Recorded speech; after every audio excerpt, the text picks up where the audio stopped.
Hello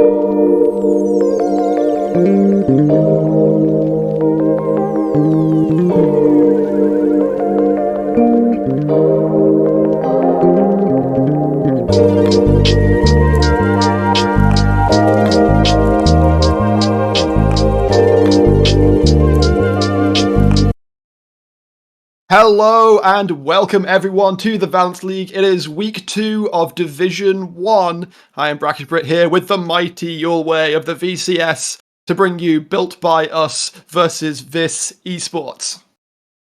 Hello. I'm very glad to be here. We've never cast together, Brackish, so I'm excited to finally be back the first time this year. Right? Absolutely. We have chilled out on the VCS a couple of times.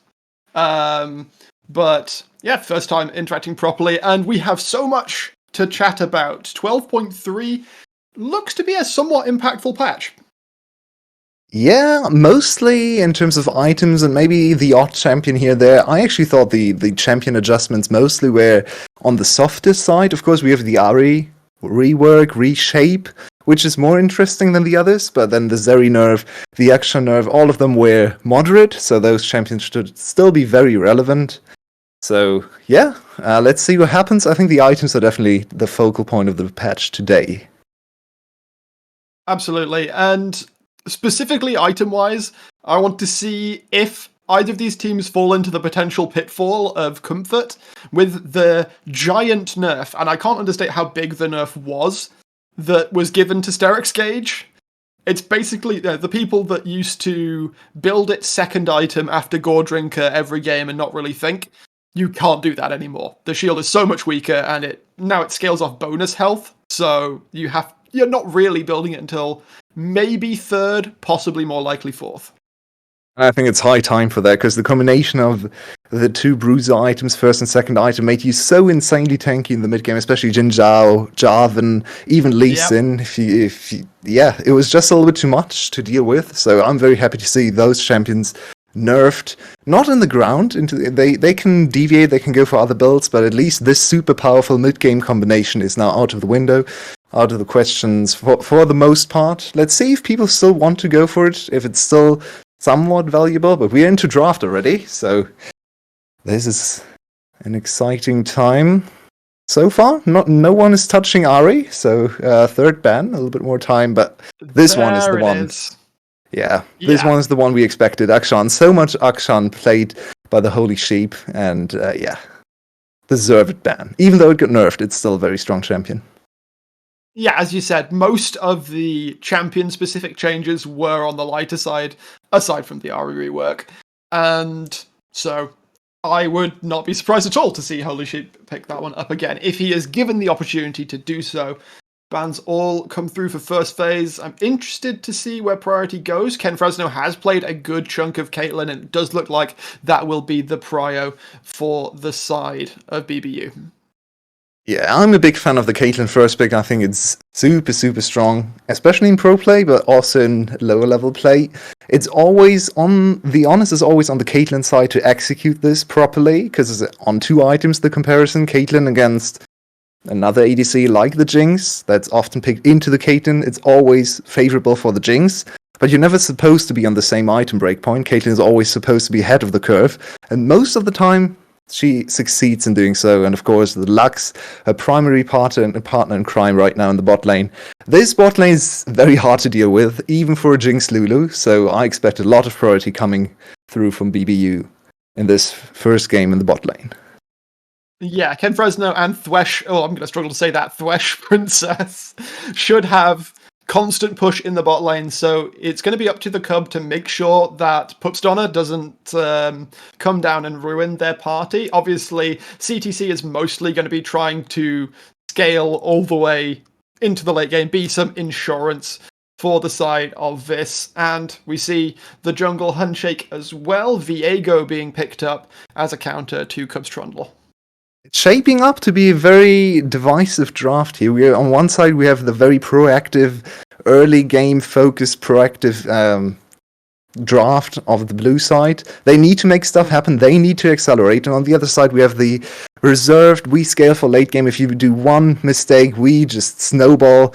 the hell out of this game. Jinx and Viego together with Lulu. Both of them can be supported by the Lulu. So whoever pops up first, could be Poopsdonna, could be CTC, they can just carry the game. So this is a very scary draft to face, and I think the onus is mostly on BBU to drive this game and win in, let's say, under 30 minutes for the most part.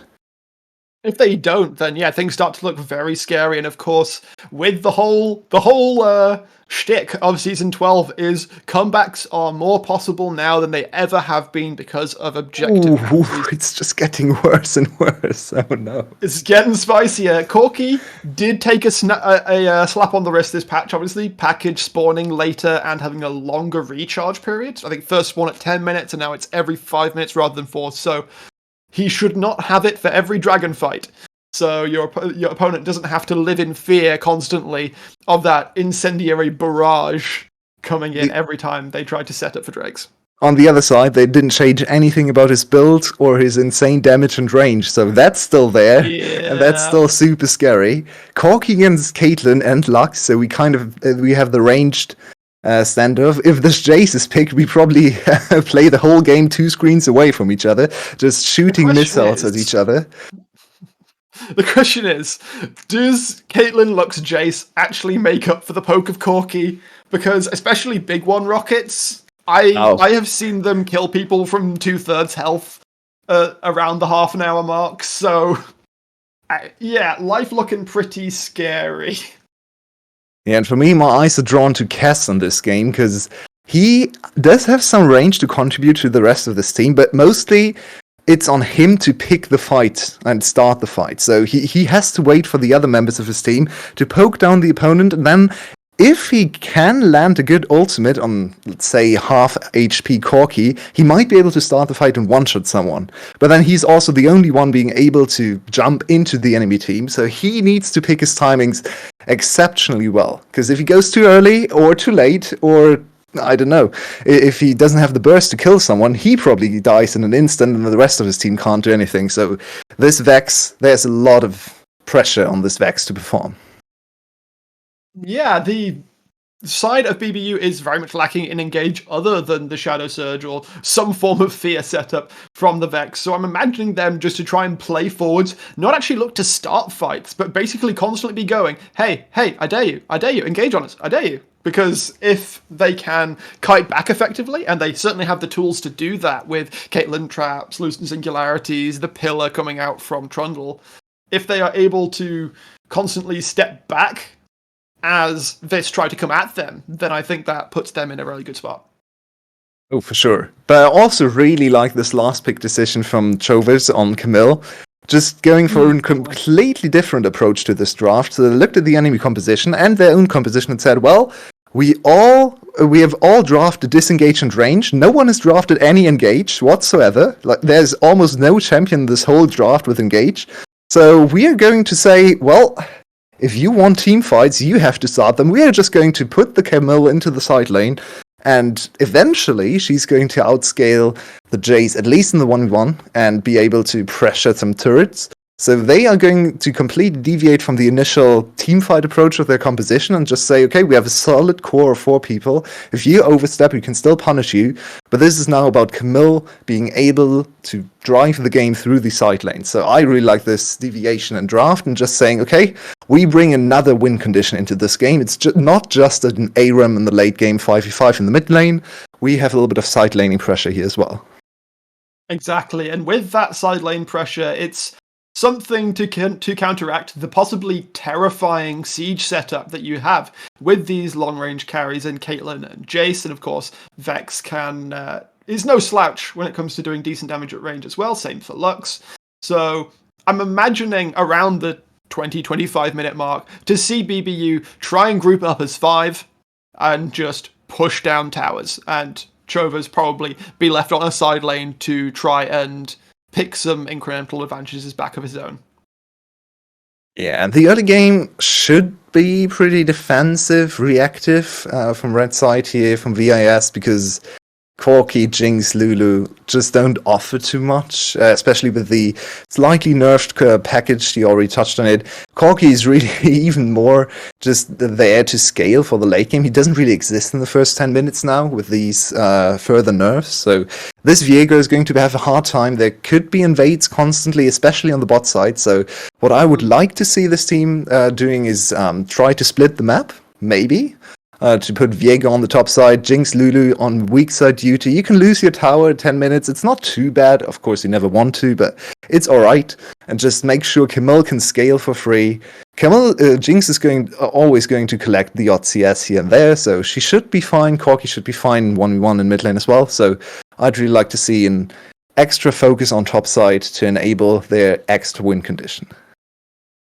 Absolutely. And looking at the wonderful little graphs and whatnot that come up thanks to the Pro Draft tool, we can see that it's, siege composition versus a more pick-focused composition, or at least that's what the tool is telling us. And as we can say, the side of BBU, try and finish the game before 30 minutes, because after that, the insane scaling that you have from a Viego, a Corki, and a Jinx, it's going to become nigh untenable unless you have a huge gold lead. Well, it's not like the other team has no scaling whatsoever. Caitlyn in the late game is no slouch. Jace in the late game is insanely strong. People still think he doesn't scale, but he does insanely well. We've seen so many game-deciding team fights even from late-game Jace, so there's certainly potential. If you hit your poke, if you trap the opponent, get to the objectives first, most importantly. You can definitely still win team fights, but I definitely agree with you. It's more likely to be advantageous in the late game for Red side here, so a very interesting game. I really like the setup. We have two teams going for slightly different things, and we should have an exciting first one in this best of 3. We certainly should. We're just going to pause up at around the 10-second mark so that we can ensure that we are paired up with production so that we can bring you accurately timed commentary. Are you about there, Yoai? A little bit ahead, but I'm going to go back, I guess. Fabulous. Yep.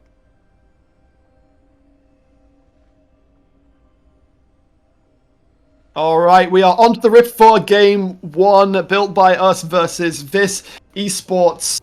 And as we said in Champion Select Your Way, it is all about BBU for the early game. The onus on them is to start building a lead, because if they don't, the game will fall away from them the longer it goes. Yeah, and this early game is already going to be quite interesting to watch. Both of these junks. Oh, I'm already looking at the runes here. Do you see what the cup has loaded into the game with? This is not a PTA trundle. This is a lethal tempo trundle. Trying to make trades go as long as he possibly can. I mean, if he wants to go for the more like Zanzara-focused W max first, or perhaps a cheeky second point in pillar earlier to extend those fights, then he could possibly slap down a Viego in the early game. Obviously, Viego doesn't really come online until the sort of level 6 point. Well, on the other side, I don't really see him stacking up this lethal tempo in the late game, so it's really all about the early pressure, about the 1v1 in the jungle. Then again, PTA is pretty strong 1v1 rune, so I'm a little bit confused by this choice, but maybe the cup can show us what he wanted to do with this early on. We don't see any interesting invades or anything. They put on a nice early ward on the top side, so they have complete awareness of the potential path of Poopstonner on the other side, but yeah, this should already be an advantageous position for BBU, because the enemy team was not able to split the map, so now all the lanes that are naturally winning for BBU are in a good place at the start of the game. A nice little bit of trading going on in the bot lane. CTC loses a little chunk of health, a slap for the CS he has already picked up. And it's going back to the Cub. The fact that he's looking for what seems to be a 3-camp clear. He's already gone on to Grom. Will presumably follow that up with that blue buff. And then he can look at the position of the map. Are any of his lanes gankable? Honestly, in this position, doesn't look like they will be. So maybe he looks for an invade angle to try and catch Poopstonner while he's on his red buff or something like that to try and get a camp lead early. Oh, yeah, God. this is pain. Oh, my This word. is pain. The bot lane. This Yeah. bot lane is not having fun, and they're not going to have any more fun in the whole game. It's Caitlyn Lux. There's a reason this combination is so infamous right now on this patch. Caitlyn is always in this. Oh no, we have invaded early on. Yep, he's going to be forced to flash immediately. Cub happy enough with that. We'll step away. And, I mean, an early summoner burnt. Obviously, I think he'd been more happy if he'd gotten the red buff to boot. But, you know, in the words of the great artist Jagger, you can't always get what you want. This is the power of winning lanes. Bot lane is just naturally creating advantages and so much pressure for them. Their bot lane in comms is probably crying right now. I know I would, playing this bot lane. So, yeah, they already have a losing bot lane. They're already hitting the tower and pushing down the first plating. And then topside is evading. Good ping from the side of BBU to spot this gank. And he should be fine. Yeah, there we go. Some nice awareness, and this should mean double crap for the pup. Joni is now jumped on, but Pupsdonna should not be able to get any real damage down. It might force an early TP. Obviously, Joni Bunibi is somewhat low on health and mana, so I think maybe 1 or 2 more waves and he'll look to get that back off. Never mind, Chovas has said, now is the time I am fighting you. Gets the Ignite down, but is knocked away by the Mercury Hammer. And now, Joni Bunibi will take the opportunity to return to base. It's insult added to injury because they're losing so much tempo from all these actions. They tried to punish top lane, but Joni didn't even use his flash. So they traded so much time for Pupsdonna. They traded both crabs for basically nothing because Joni is still safe on the tower. Okay, they got his teleport relatively early in the game, but that was supposed to happen anyway, so not a huge loss there either. Still has his flash, now no Ignite and Chovas, so no level 6 pressure, which is the obvious gank timing, of course, with the lockdown of Camille. So this is really a huge opportunity cost. We see the Trundle being ahead in CS as well, only slightly, but even just slightly, that's not supposed to happen. Trundle much more focused on actually getting his lanes going, while Viego, of course, needs the resources himself. So, yeah, it's a good start for BBU. Pupsdonna shows up in the bot lane.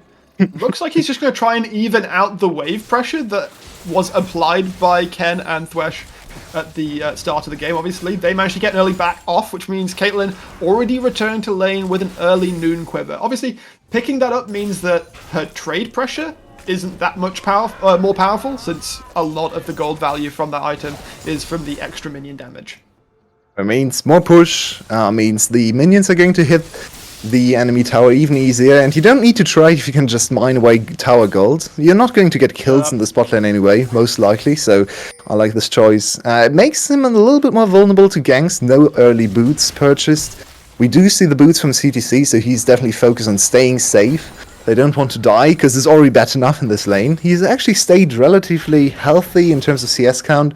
With the wave hitting his tower, he should be able to get to, let's say, 1 wave behind the opponent ADC. So that's definitely decent CS count so far for the Jinx into Caitlyn. But yeah, it's still going BBU's way. Ooh, and there's the first big action. Kez jumping right under the mid lane tower with the immediate flash out from the Holy Sheep means that flashes are traded. The Corki will mostly escape that unscathed. Meanwhile, in the top lane, Joni Bunibi looks like he might be targeted on, manages to step away from Chovas before he can drop the Hextech ultimatum. Pupsdonna was just waiting off in the wings.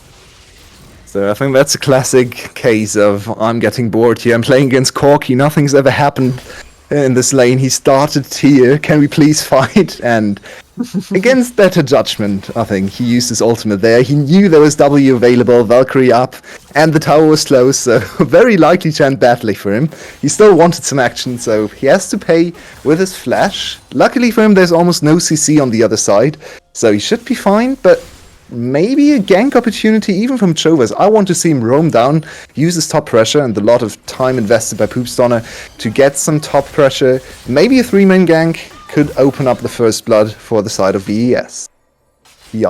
Absolutely. Closing up onto the 7-minute, obviously, Herald spawning in less than a minute's time. Joni Bunibi actually taking what might be a very bad fight for him. Ignite is back up. Hextech ultimatum is used. He is not dead as Chovas decides to disengage from that one. But with Joni so low, he will be forced to back once again. And when he does so, That means he'll lose a good chunk of XP. And here's Poopstar in the bot lane. Ken Fresno gets chunked down, taken down. The damage coming back through. Thresh Princess is trying to do something, but Poopstar, as the Caitlyn, is going to come in and chunk down. Curb arrives towards the bot side, though, and he's going to get that hit. One more chomp down, and he will trade it back for the Viego. 1-for-1 picked up in the bot lane, but obviously First Blood going across to VIS. Unfortunately, is picked up by Mezzy, though. Definitely a little bit of an oversight for the side of Ken. He could have Johnny, very aggressive here, trying to find that. He jumps forward with the wall dive, but Joni just chill, calmly, walks back under tower, and lets his structure do the work for him. The protocol is only going to last so long. He was looking at his own HP bar and saw the big shield there, but just debated in time for the tower to execute him. Oh, that's not great, especially with so much pressure applied to the top lane. Now the kill goes the other way. This is not really going to turn the lane upside down. It's still going to be pressure for Chovez, but so much extra money picked up for Bonnie B. And he's just scaling nicely into his first item, as we have more ganks coming into the bot lane. Boomstunner shows up once again to bail out his bot lane. And with a 20 CS disadvantage, it's hard to argue that CTC and Mezzy don't need it. I'm not sure if I'm liking what I'm seeing from Poopstunner. I think he's a little bit too focused on ganking and helping out his lanes here. It makes it pretty easy to predict where he's coming from. Yeah. Caitlyn Lux, ladies and gentlemen. Gets predicted. Loosen Singularity dropped on top of him as well. And he was looking to start off the Drake here, but with zero priority from his bot lane. And Ken Fresno and Thresh Princess free to leave basically whenever they like.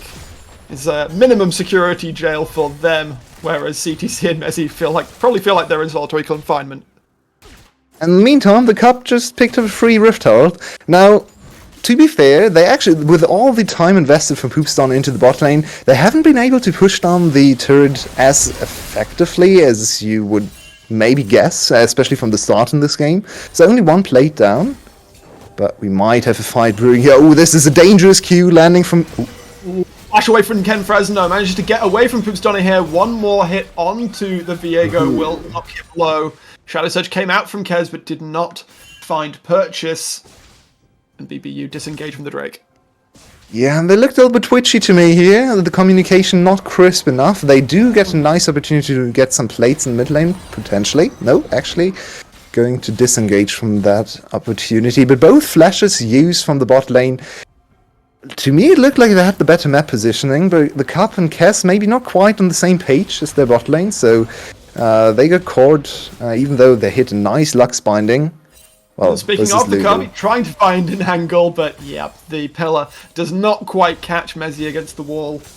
Be able to sneak back to tower. Coming up to 11 minutes then. Herald already been picked up, sitting in the inventory of Cub. Looking for Drake pressure. Chova's taking a chunk from Johnny Benibi, and I like this because he simply is just waiting for the first strike window to be up, going in full comboing Chova's so he can't combo it back, getting chunked out to very low. There is the flash foot. Hectic ultimatum cancels it out. Johnny Benibi still trying to go into the tower, and it looks like the top laners are just going to get baited by each other. Johnny trying to land that final hit, but the slow from the tactical sweep keeps him at arm's length, and Chovez will be able to pick up the revenge kill. All back to square zero for the top lane. We donate a kill to each other and accelerate each other's build path a little bit. In the end, nothing gained really in the top lane. Very unfortunate. Oh, that was close. Good attempt from the Jinx, but now she's in a little bit of a precarious spot.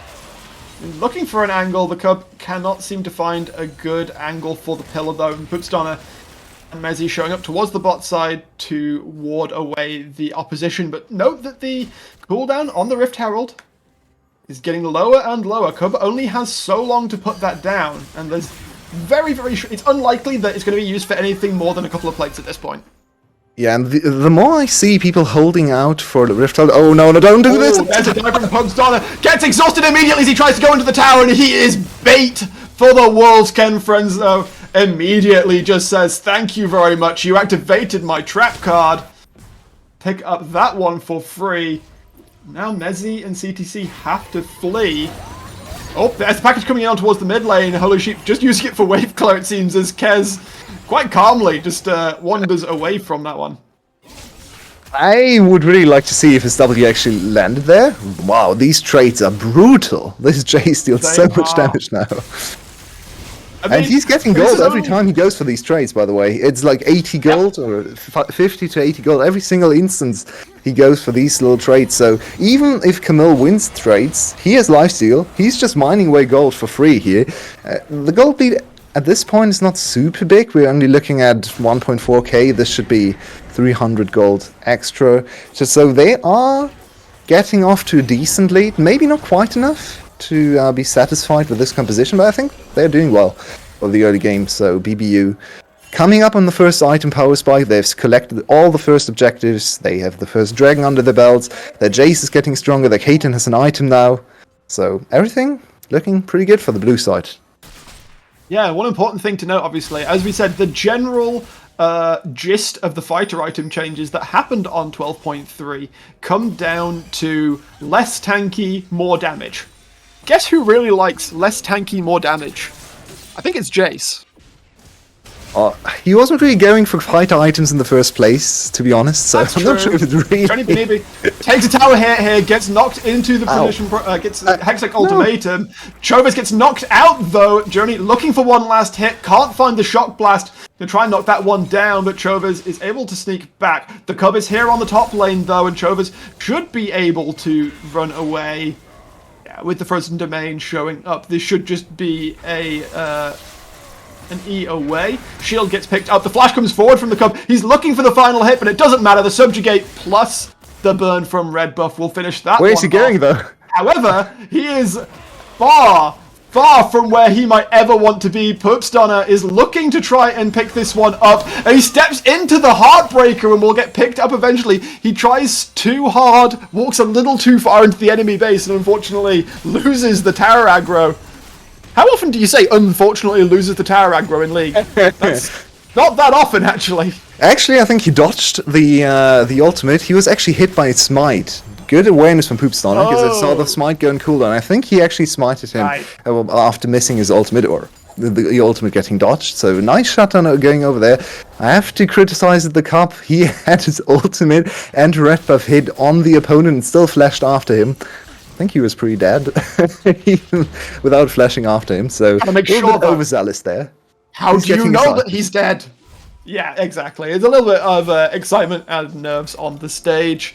Poopstunner showing up towards the top side here. Johnny Benibi has completed the Mythic with the Eclipse in inventory, and Chovez pulls the trigger. Immediate flash out from Johnny Benibi, and I think that's wise, especially since you saw the Harrowed Path coming. Do not want to try and take that 2v1. The Cub is now here to ward the Viego away from further engages. Yeah, and I'm a little bit disappointed with the top lane gank timings. They've tried so many times, and the only success in top lane has come from oversteps on either side of the top laners diving the towers or trying to. I think they need to coordinate with their ultimates a little bit better. If you wait for Chovez's ultimate to come back up, like it is now, and then engage, it's much easier to lock him down and follow up with the Viego W. That should be enough damage all the time to just kill him with the 2 melee gems, but instead they're just squandering the opportunities and wasting a lot of time. So the Viego is still behind in gold, he's still behind even in levels, which is not supposed to happen. So for me, he's playing a little bit too focused on his team. He should focus on himself a little bit more. It seems like the 2 jungle gems are swapped from the gameplay. Yeah, Cub is playing mostly around his team here, whereas Poopstunner, who should be trying to play as selfishly as possible, is just not. He's ganking a little bit too much, but let's see, maybe he can succeed. He has 1 item now completed, not going for the fighter items. Maybe an interesting change to look at. With more Viego games on this patch, he's back to the crit item, which makes him a little bit more squishy, but of course gives him the nice shield on 1 item. So let's see if he can survive the initial burst. Of course, this is a very hard game to play for any melee champs, as we have another all-in in top lane. Chovez going all in onto Johnny Benibi. That is half health from a single Q. And the Camille memes exist for a reason. True, but she's not really getting anything done. She used her ultimate enter ignite, not getting the kill, just pushing the Jace out of lane. He doesn't care about that. Can just walk back, especially with the lane positioning right now. So this Camille needs more time. I think she's not ready to really participate in the game. Give her 200 more CS and maybe 2 more items, and then we can see some Camille magic, Wonder-like in the side lanes. For my next trick, I will make their carry disappear. Yep, that sounds like Camille to me. Even though that's a LeBlanc quote, effectively. Camille can be quite LeBlanc-esque in some aspects. Actually, that's very true. You could almost see her as a tankier AD LeBlanc in some cases. True. But let's not overcommit to I was going to say some philosophy, but semantics at least. 18 minutes on the board, around a 3k gold lead for the side of BBU. However, this did manage to prevent Drake stacking, at least. They did pick the Ocean Drake up, and we are onto the Hex Deck Rift. So we see those portals all over. Some great flank angles possibly available, and Chovas gets his back interrupted by Kez. Just a little bit of it's just a tiny bit of annoyance there.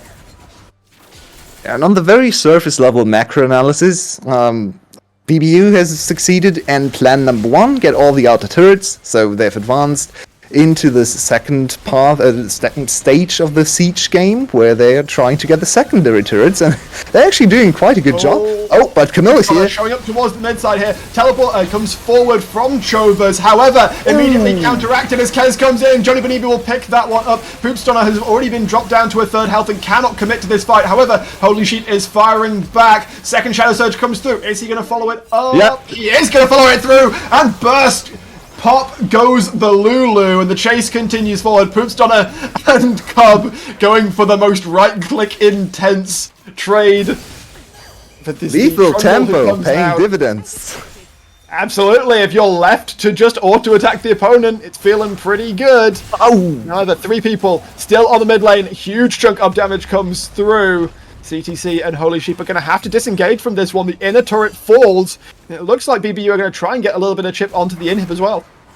What did I just say? This Camille cannot participate in the game yet. She needs more time, and she didn't wait. She tried to participate with just 1 item, and even though their flank actually was amazing, if you look at the flank without seeing the items, without looking at the gold, you think, okay, this is a 1-team fight no matter what, because the Caitlyn got caught by the traps, she got caught by the stun from Chovas, but she survived even after the Lulu ultimate, because there's just no damage on the top laner. They can't follow up against all the range, all the peel, and the Holy Sheep wasn't even there to participate in the fight in the first place, so now the situation has really gotten out of control for VIS. They need to be a little bit more patient, and especially the Camille. I'll say it again, she needs time. She does, and right now, the worry starts to come forward. We're nearing on a 4k gold lead at 20 minutes. And as we said, BBU can just stack up on a lane and push it in, knocking you down. If you don't engage on them nigh immediately, you are going to go into a fight with a considerable health disadvantage. It is just inevitable, unless the Holy Sheep can land some god-tier rockets. And I think they've misread a little bit of their composition, because we talked about both of these compositions being very defensive, very kite-focused, and trying to basically win the poke war. But they try to initiate, and if you initiate on a very strong kiting composition, then you probably lose, because disengage beats initiation if the composition is built around it, like it is here. So you have to be more careful with the engages. As I said, if it's later in the game, they can probably burst down the Caitlyn and maybe proceed into the fight and actually kill some targets. But this shouldn't be their primary objective. They should try to withstand the siege to a certain degree, especially with the Corki being able to wave clear for free, and then just send people into the side lanes and push down, or apply pressure at least, on the other sides of the map, and draw the enemy team around the map. Don't focus on them 5v5, try to draw them into 1-3-1s, 1-4s, so you don't have to deal with all of their might in one place. Concentrate in just one lane. Exactly. With as strong of a siege comp that BBU have, it's not really tenable with the tools that VIS currently have for them to choose that fight. And, well, the fight is going to be chosen for them in the coming moments, because the first Hextech Drake has spawned onto the Rift, and we can already see 4 of 5 members from BBU are already here. VIS is able to step into the river, get a little bit of vision priority. They're just waiting for Kez to show up from the mid lane. There was a teleport available, but he's going to try Lulu. use that one. Oh. And, well, we'll see what... this is like the JoJo's Bizarre Adventure meme. It's like, to be continued. We'll see what happens to Lulu once this pause gets resolved. So, 22.5 minutes, coming up to the third drink fight. Yulwei, what do you expect from this this coming passage of play? Well, I still don't think they should 5v5 here. Look at the items, especially look at Holy Sheep. He's not in a spot to fight right now. He still needs more items. I don't want to talk about Camille again, but just look at the scoreboard. You know what's up. So, yeah, I would not try to fight around this objective. They do have the Corki package, which gives them a little bit more ability to create maybe some advantageous positions around this objective, but still, I'd prefer them going for some farm. The top lane is pushing in, so there's at least a level gained in the top lane for some of the carries as we continue the game. Let's see if they want to fight here. Lulu taking basically no damage here, and it's VIS who have the inside line onto this objective. We need to see if someone will engage, and it's immediately claimed. Cub flashes forward and will be able to trade back Poopstunner for it. The BBU, despite their highly advantageous position, just don't leverage their priority at all and give away a second Drake. I'm not sure what they're so scared of. Maybe it had to do with their connectivity issues, as we saw on the chat for a second there. So apparently Cup had some issues there, so maybe that's why they weren't super cohesive around this dragon. But yeah, I don't think they should have been this defensive. They have a very strong front line right now, and yeah, tanking the rocket, good scouting rocket, but there's no vision whatsoever, so they can basically start this Baron for free. They have Trundle as well, so he stays full HP doing the Baron, and here we go. This could be a big turning moment. BBU already picking this one up. The teleport coming out from Holy Sheep. He does not have package anymore, and Poopstunner is still half the map away. Baron already down to 4,000 health. It may just come down to, can the poke pick this one up? The side of BBU worth wavering for a second, and now finally they decide to disengage. They don't want to risk it being stolen. That does mean now, though, that VIS have priority. They can now step into the mid lane. Objective bounties are available, so a large chunk of gold can go straight into their pockets by picking up this tower. Ooh, but now they're super chunked. Can we go for the engage? Cubs looking for it. The pillar doesn't quite catch anybody out, and VIS do a very nice job of stepping away from that one. Yeah, well, there is no engage, so of course we can't. I would have liked to see BBU be a little bit more assertive around this Baron, maybe try to push the enemy team into their territory, then re-engage the Baron so they can't actually go for a different objective. This way, they just wasted a minute of time and gave the enemy team time to react and push some waves, because their top lane were actually stacking up in their favor and we're close to hitting the towers. So if you extend the Baron dance for, let's say, a minute longer, just disengaging, engaging the Baron over and over again, and forcing the enemy team constantly to push wards and their heads into the territory, you could have potentially gotten a bot lane or a top lane tower. So I would have liked to see this played to the end, so basically commit to what you were trying to do. It was a good basic concept for them, but I think a little bit of assertiveness was missing from the side of BBU. I agree, and I think, as you rightly say, yeah, then they can basically step forward, put some poke damage, and just dare the opponents to come and face them. They don't even need to start off the Baron. Just the threat that they can is enough to keep some enemies there, and if they want to send Journey Benibi off to a side lane, obviously 2 items already completed. He is considerably ahead of Chovas by nearly 2,000 gold between these two champions alone. I need to see what is the amount of gold this man has earned from his. You can press X alone. to see. X. Yeah.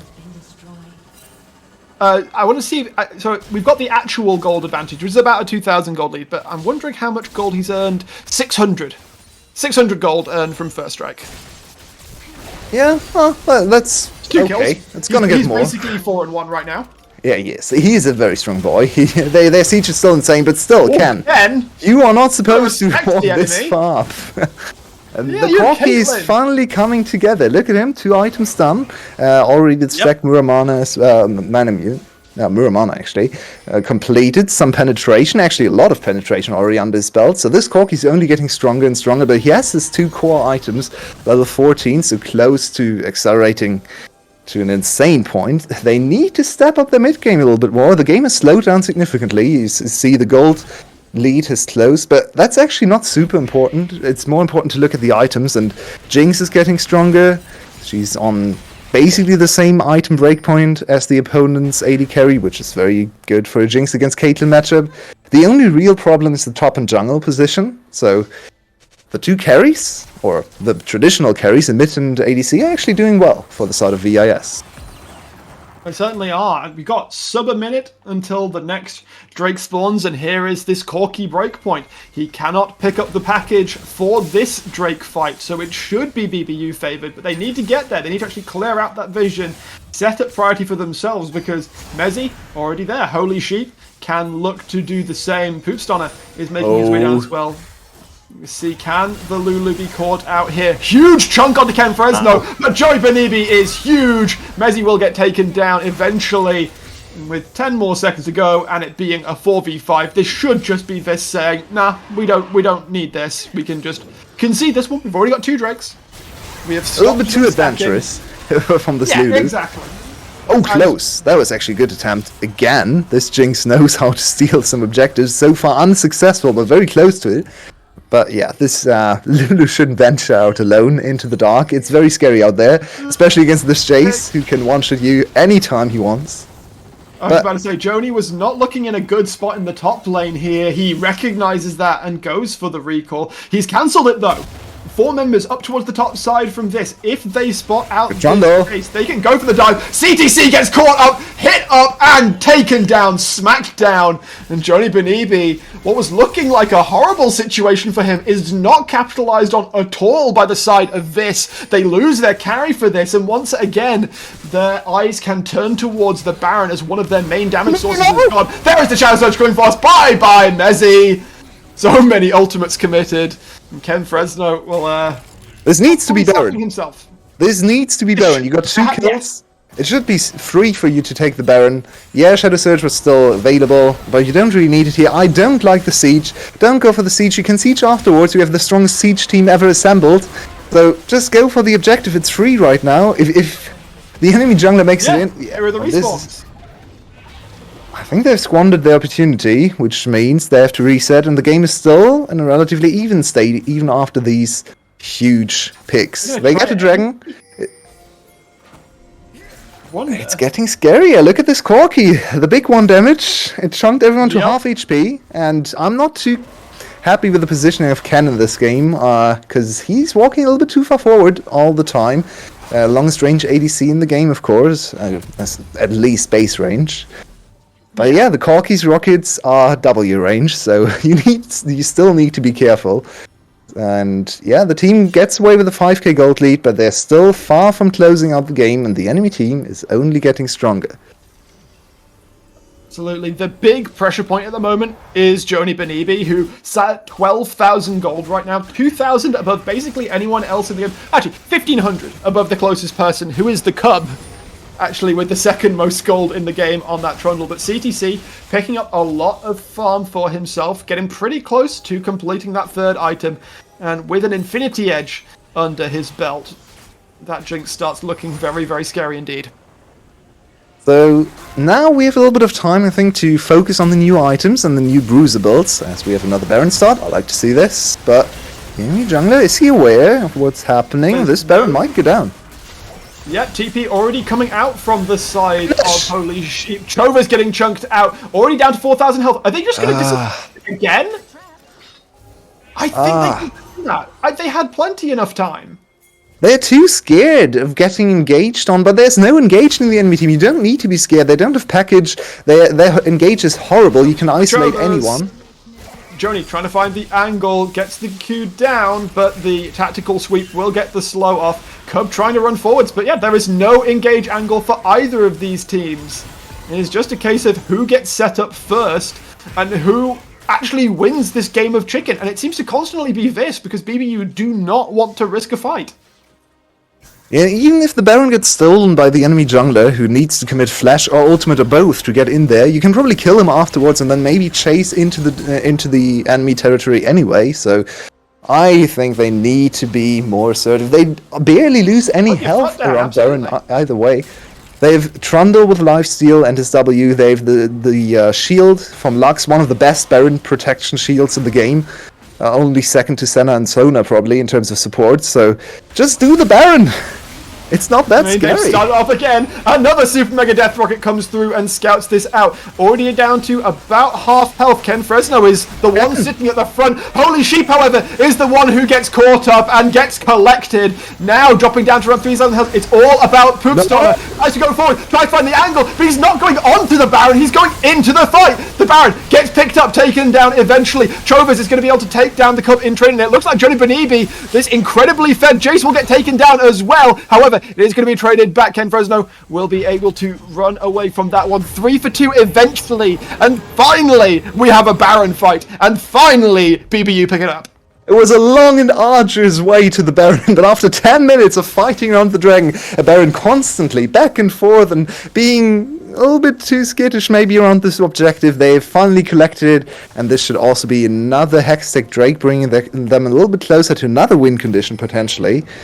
So we are at last, I should say, entering the final stages of the game where BBU is in a good position to end the game. It was a little bit spicy, and an interesting decision by Poopstar, I think, to go for the fight instead of going for the steal. There was nothing that could have prevented him from actually ulting or flashing into the Baron pit, so to me it was the more obvious decision to try and go for the 50-50 smite steal, but he wanted the kills and the resets, more risky and higher potential reward, but looking at his items, almost full crit, I'm not sure he can ever really pop off in that fight, so I think he made the wrong decision there. I think he should have gone for the 50-50 smite steal. Yeah, he did not have the sustain that a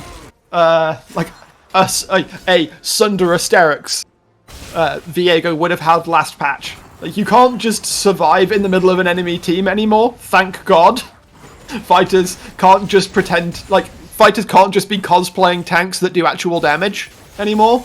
Which means that, yeah, absolutely, he should have gone for the steal and then possibly looked for an angle afterwards, because with this objective, this siege comp is basically untouchable by anyone other than Holy Sheep.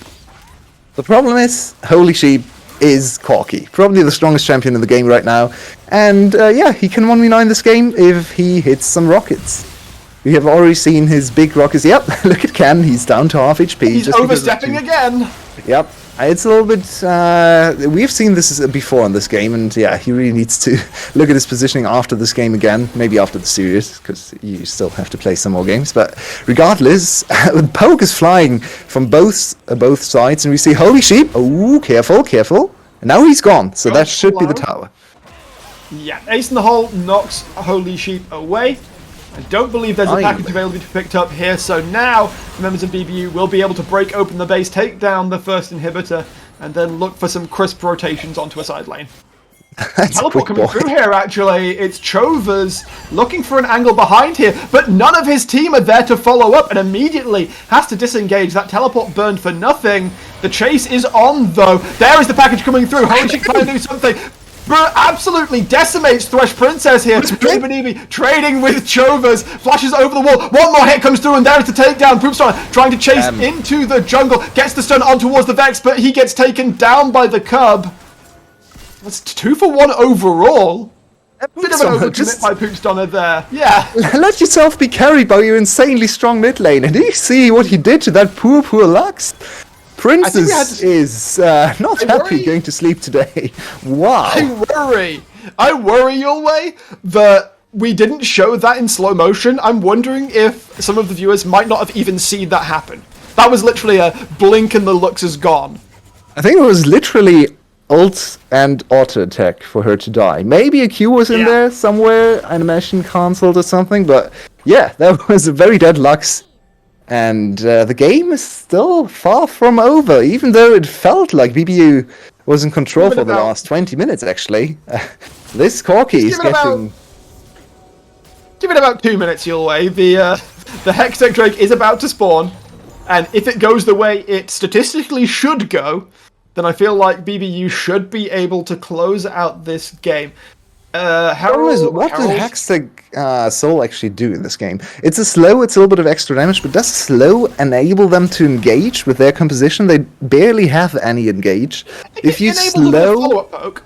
Maybe. It could be that inch you need to actually get close enough to poke them down, to actually land the crucial skill shot, maybe from Jody or from Cass. It could be. It could also just not change anything about the situation. So I'm not sure if this is really a win condition. I think we're past the point where a soul can really change the outcome of a game. We might have to wait for an Elder Dragon for that. Quite possibly, BBU shove out the bot lane. And Chovez was top at the time. I actually opting for the recall. I think I kind of would have just preferred him to push out top and look to trade across map. I don't believe... I'm not sure. I don't know where you would see on this map whether objective bounties were actually up. I don't believe they are currently. No, they are not. They shouldn't be.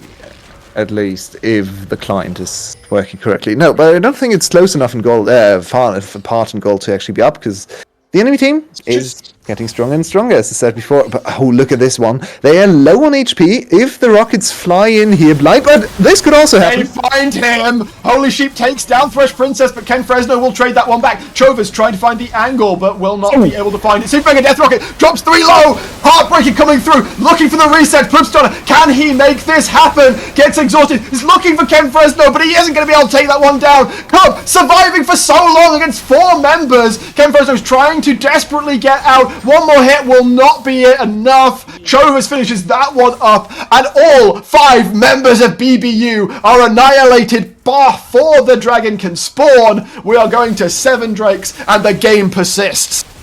The resets are finally coming together. This composition is built around the one moment, the one pop-off moment where everything goes right, has finally found this one moment. The game is back to basically square, and the dragons are even. The Baron is spawned. Can they go for the Baron? I feel like it's a little bit too late. Lux is already available, but 20 seconds still left, but 2 teleports up, so a little bit of a scary Baron here. But the teleports should make sure that they can actually go for this. Lux ultimate, a little too early, but 10k? Let's see what happens. We have the teleports coming in, and if they overstay, the J-Spo could devastate them. They absolutely could. Johnny Benibi coming in, looking for the angle. Poopstunner is a little ways away, but the Baron will be picked up, and the immediate disengage from VIS. So we now have 3 minutes of potential VIS-favoured pushing on the map with this available. 35 minutes. This is the point where this should be big. Oh, for sure. They are. Look at the items. 4 items Corki, 4 items Camille, finally, and 4 items Jinx. Even the supports are getting strong. Look at this Lux. This Lux is looking like a mid laner, and the Lulu is providing so many extra stats. I think someone once did the math on Lulu E being worth something like 5k in terms of stats, so add that to all the other items on the 2 ADCs and you know there is a lot of damage coming your way. It's still the case that neither team has great engage, so if we don't step into the fringes of the jungle, these big explosive fights shouldn't happen, and especially if we think about the positioning a little bit more, then we might be able to withstand a little bit of the engaged attempts a little bit better on both sides, actually. So this game is still far from over. I don't think VIS is particularly close to winning this game either, because they're super strong champions on the other side too. So it all could come down to the next dragon fight, or maybe someone gets caught in the rotation. Finally, Chovas actually has an opportunity to push in a side lane. He's got 4 items, so he is very tanky, will be able to disengage from almost any situation while the rest of his team shoves out that mid lane. BBU are going to concede this inner tower. And I assume this bot lane, the last piece of standing gold on the map, will be taken out for the side of VIS. And in fact, for the first time in the game, I think, with that tower being picked up, VIS will gain a gold lead. Yeah, this is what this composition was supposed to do.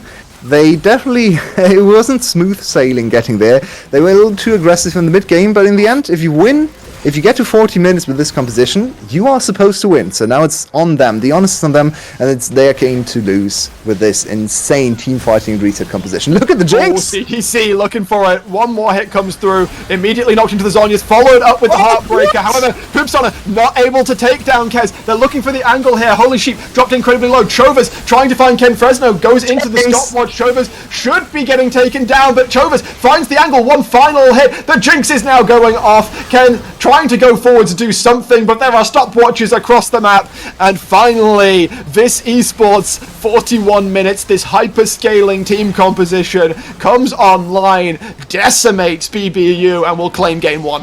What a great game to start the series. So many interesting breakpoints, so many opportunities for both of these teams. Certainly close in terms of skill between all of these players. We saw top lane being ridiculous solo kill festival over there. The towers had a little bit to do with that as well, but still, what an exciting game to start the series, and I have no idea who's going to be victorious. It's gonna sting for BBU, though, to lose this game after an amazing early game, a 5k gold lead, Baron and Soul Point.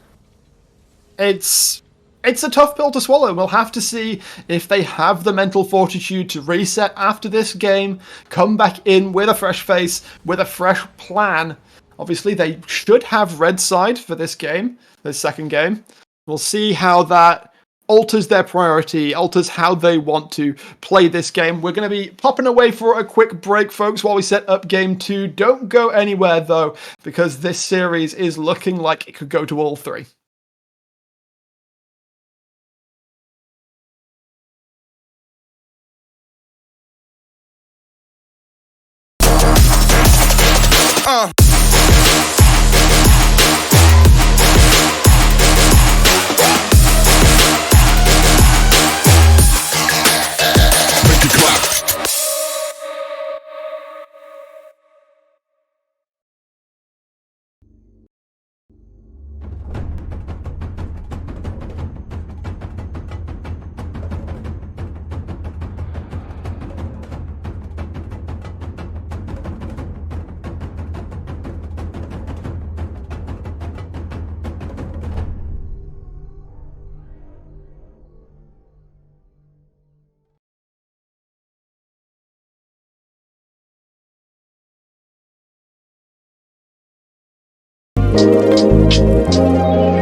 Welcome back, everybody!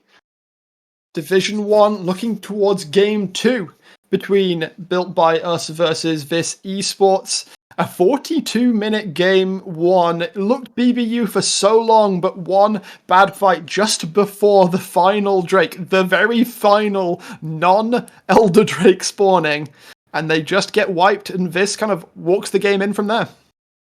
Well, and once again we see the Corki winning. I feel like Corki is a must-ban on these patches.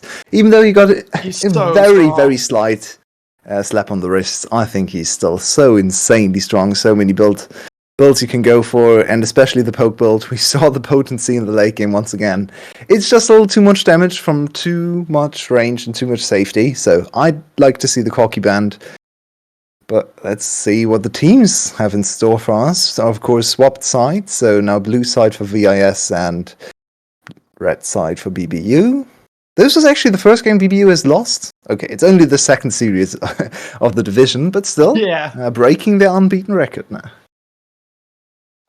I mean, it can affect mental a little bit. It's like, oh yeah, we're gonna go completely lossless. I think you have to have very high opinions of yourself if you do go for that. But yeah, as it's an especially difficult loss to take, though, after being ahead for such a long time. Very true. The game was yours to lose, and you did lose, so that feels especially bad. But their strategy could be completely different. This was very much a blue side strategy they tried to go for. Caitlyn first pick is probably not going to be possible on the red side. I'm curious if they want to leave the Caitlyn open. It is, in fact, open, but Corki is banned, so they listen to me. I'm very happy about that. On... Please, no. Man, first picking an Ornn does seem rather suspect. Yeah, there's the Jinx being picked up. Ornn's a perfectly fine pickup, but there's no need to be one. No, it's not. I feel like I hate Ornn. I feel like there's some deeper pain there. Do you want to talk about it, bro? I really don't like Ornn, personally, but let's hope we don't have to see him, so I don't have to commentate the Ornn. The Caitlyn Jinx matchup again, both teams happy to just run it back, and fair enough, both teams had clearly felt their win conditions. I feel like playing the game back 100 times should probably result in 60, 65 wins for BBU, so I wouldn't deviate from their strategy, especially now the Corki is removed. This makes Caitlyn all the much stronger now. They're going to opt for the Xin Xiao. I guess this is basically allows a third pick to not necessarily be Lux if VIS opt to show off their bot lane before second rotation, which I would expect them to do. So this last pick can be used to go for the most advantageous possible support. Never mind. And VIS just go for the Diana Yasuo. Well, you have to be very careful into this one. I mean, a Crescent Guard will get you only so far. It's spicy. We've all seen it in pro play even. So Downone played it last year. Mad Lions played it this year. It's a very potent, risky, but very high reward composition as well. I like this Malzahar pick. Kazza is a Malzahar specialist. It's going to be able to shut down some of the combo. Of course, Malzahar, with his passive especially, completely denies Diana engage if Diana is not able to land her Q before going in. So this is very much now a mind game between Malzahar and Diana, and Yasuo is just going to sit back and wait for the Diana to decide if he's going to be able to R or not. So very much looking at that matchup. The Ornn ban coming in, so I'm very happy. Man, now Lulu banned as well. Lulu was contributing quite a lot to the late game team fights. I'm not sure if I would be scared of the Lulu, especially with some of her oversteps in mid game. And I mean, the combo potential with the Yasuo existing. And that's true. That's very true. She did do some great work in keeping CTC topped with those shields. So that being taken away, however, counteraction, the Lux gets taken off the board. Yes, I like the Nami. Nami got changed. I'm excited to see Nami. I've not seen Nami. Please, no Leona, Caitlyn. Oh my. I mean, that's an all-in lane if I've ever seen one. I'm interested to see what VIS want to play into it. A Braum might not be a bad look into this composition, actually, with the Unbreakable to stop a lot of that Caitlyn damage. and of course the punish potential for these the front lines that are going to want to try and dive in onto you. So what I'm seeing here from BBU is some of the team just said, okay, we need to engage. And someone has to bite the bullet. It's Leona Jinzhao. They definitely have engaged this time. The enemy team has brought quite some engage as well, so we have a very different setup here. Both of these compositions much more explosive. They can... I mean, the ADCs are still the same, to no one's surprise. Caitlyn, Jinx, we've seen them so many times. But more engage. Let's pile even more engage on top of all the other engage. Volibear. That's a top lane Volibear? Most likely blind pick top lane Volibear. Huh? We'll have to see what Johnny Benivi wants to play into it, because he was the shining star from this BBU lineup. Absolutely immense on that Jace in game one. Currently hovering the gangplank, and I think it would be a very nice way to round out this composition, have another form of major zone control with the cannon barrage, and of course, depending on the build, he can also just look to one-shot people with barrels. A little bit of a curious pick to me, because Gangplank doesn't really strike me immediately as someone who can deal with Diana, Yasuo, Rakan engage super well. I mean, he himself can orange away, but does he give the team any additional support, really? It's a little bit of a counter-puncher, I guess. If you survive the initial engage, you can chain your barrels together, you can slow them all down in a huge field, make your team stronger with the upgrades of your ultimate and so on. But not the most obvious choice, in my opinion. This particular top lane matchup usually makes my mind wander back to Worlds 2020, where we saw this in the quarterfinals, I believe, between Bin and Zoom, some of my favorite top laners from the LPL. And let's see if it goes like it went in that particular game, because I remember Bin getting 2 kills level 1 and starting the laning phase with a Sheen. So Zoom was absolutely miserable on the Volibear. Oh god, I do remember that. Yeah. What that was the game? There was a... Oh, no, that was... Oh god, what was the game? I remember a match where Bin was playing Gangplank into an opposing team that was winning consistently, winning. Oh, G2. No, don't remind me of that. Pretty much walking it in, and then Bin lands a single clutch barrel that absolutely wrecked them. That was soul destroying if you were an EU fan. Yep, that was a group stage second phase, I believe. But let's see if Joni can give us a little bit of the Bin memory today. I'm certainly looking at this top lane matchup. Hopefully, for him, at least. I still don't really understand the pick here. Let's see if he can just teach me a little bit about these particular champion matchups. I like the Gangplank, and I'm excited to see what Gangplank goes for in terms of items. This patch brought some changes to his core items, or one of his core builds. If he still goes crit, nothing happened to him. But he might actually look at some of the older builds. Trinity got changed a little bit. We're talking about this. And Sterox got changed, and I remember this being a very good Gangplank item when Sterox had the same passive that it has right now, which is based on your base AD. Because giving you base AD means you have more damage for Trinity, and Gangplank likes that very much. So getting base AD from Sterox was always what Gangplank wanted, and we saw a lot of Trinity Sterox Gangplanks a year or two back, I believe. So let's see if he goes for it. I haven't seen anything about this build, so I'm very excited to watch some Gangplank. It certainly looks like it could be very explosive, and the way that this could be set up, I think the idea, at least from the Gangplank, is if the Diana Yasuo tries to go for the engage, then you put the cannon barrage on top of that and look for either a disengage angle thanks to the slow, or a re-engage angle on top of those waves of AoE damage. And I mean, this team is no slouch for damage. Xin obviously is going to be less tanky, but going to be doing a bit more damage than he normally does, and he already does quite a bit.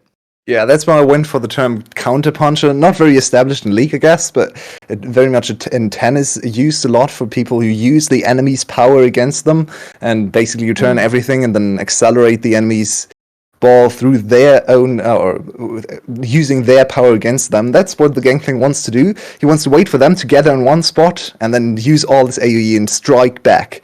But you need to survive the initial engage, right? If the enemy just serves 240 kilometers, then he probably can't return. And that's the same here. If the Gangplank Diana just one-shots everyone, then there's no counter punch to be had. So definitely a spicy and interesting composition again, and totally different from the last game, which is even more exciting because these teams apparently have more to offer than just one style. Certainly seems that way. We're loading onto the Rift. Obviously, we're going to do that pause setup at 10 seconds just to line up with production once again. Mm-hmm. And then we will get ourselves into game 2.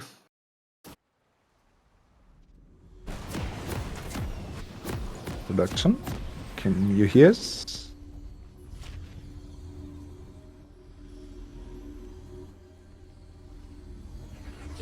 Production can seemingly hear us, but we can't hear production. Production, you are muted. Haha. Yes. Yup.